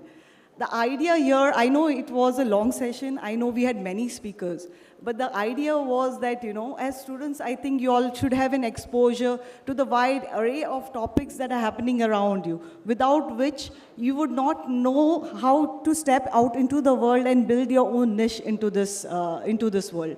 And of course, it is an important topic that we are talking on today. I would also like to thank the organizing committee. I would like to name a few people. I would like to name firstly the HODs, Poonam ma'am, Abhay Kaushik, and Dhruv sir, for encouraging our students to participate in the conference and write their own papers. I would also like to thank the organizing committee comprising of all those people who are working behind the scenes, Mahek, Charu ma'am, then we have Shikha, we have, there are a couple of them, I can't name all of them, I'm sorry I can't be taking all of your names here. But a lot of hard work has gone into bringing this, live today. Thank you all of you. And also thanks to Sandeep and to Shrinkla for comparing through the day. And last but not the least, our patient audience, our students. Dear students, this is all for you. Our idea is to bring out the best for you. Thank you very much, once again. Thank you so much, ma'am, for concluding today's session. We are eagerly waiting for paper presentations and discussions in the next 2 days of the International Conference on Media and Design for a Sustainable Future. The student volunteers are requested to guide the dignitaries for lunch outside the auditorium. The rest of you, please keep sitting while our guests and faculties proceed.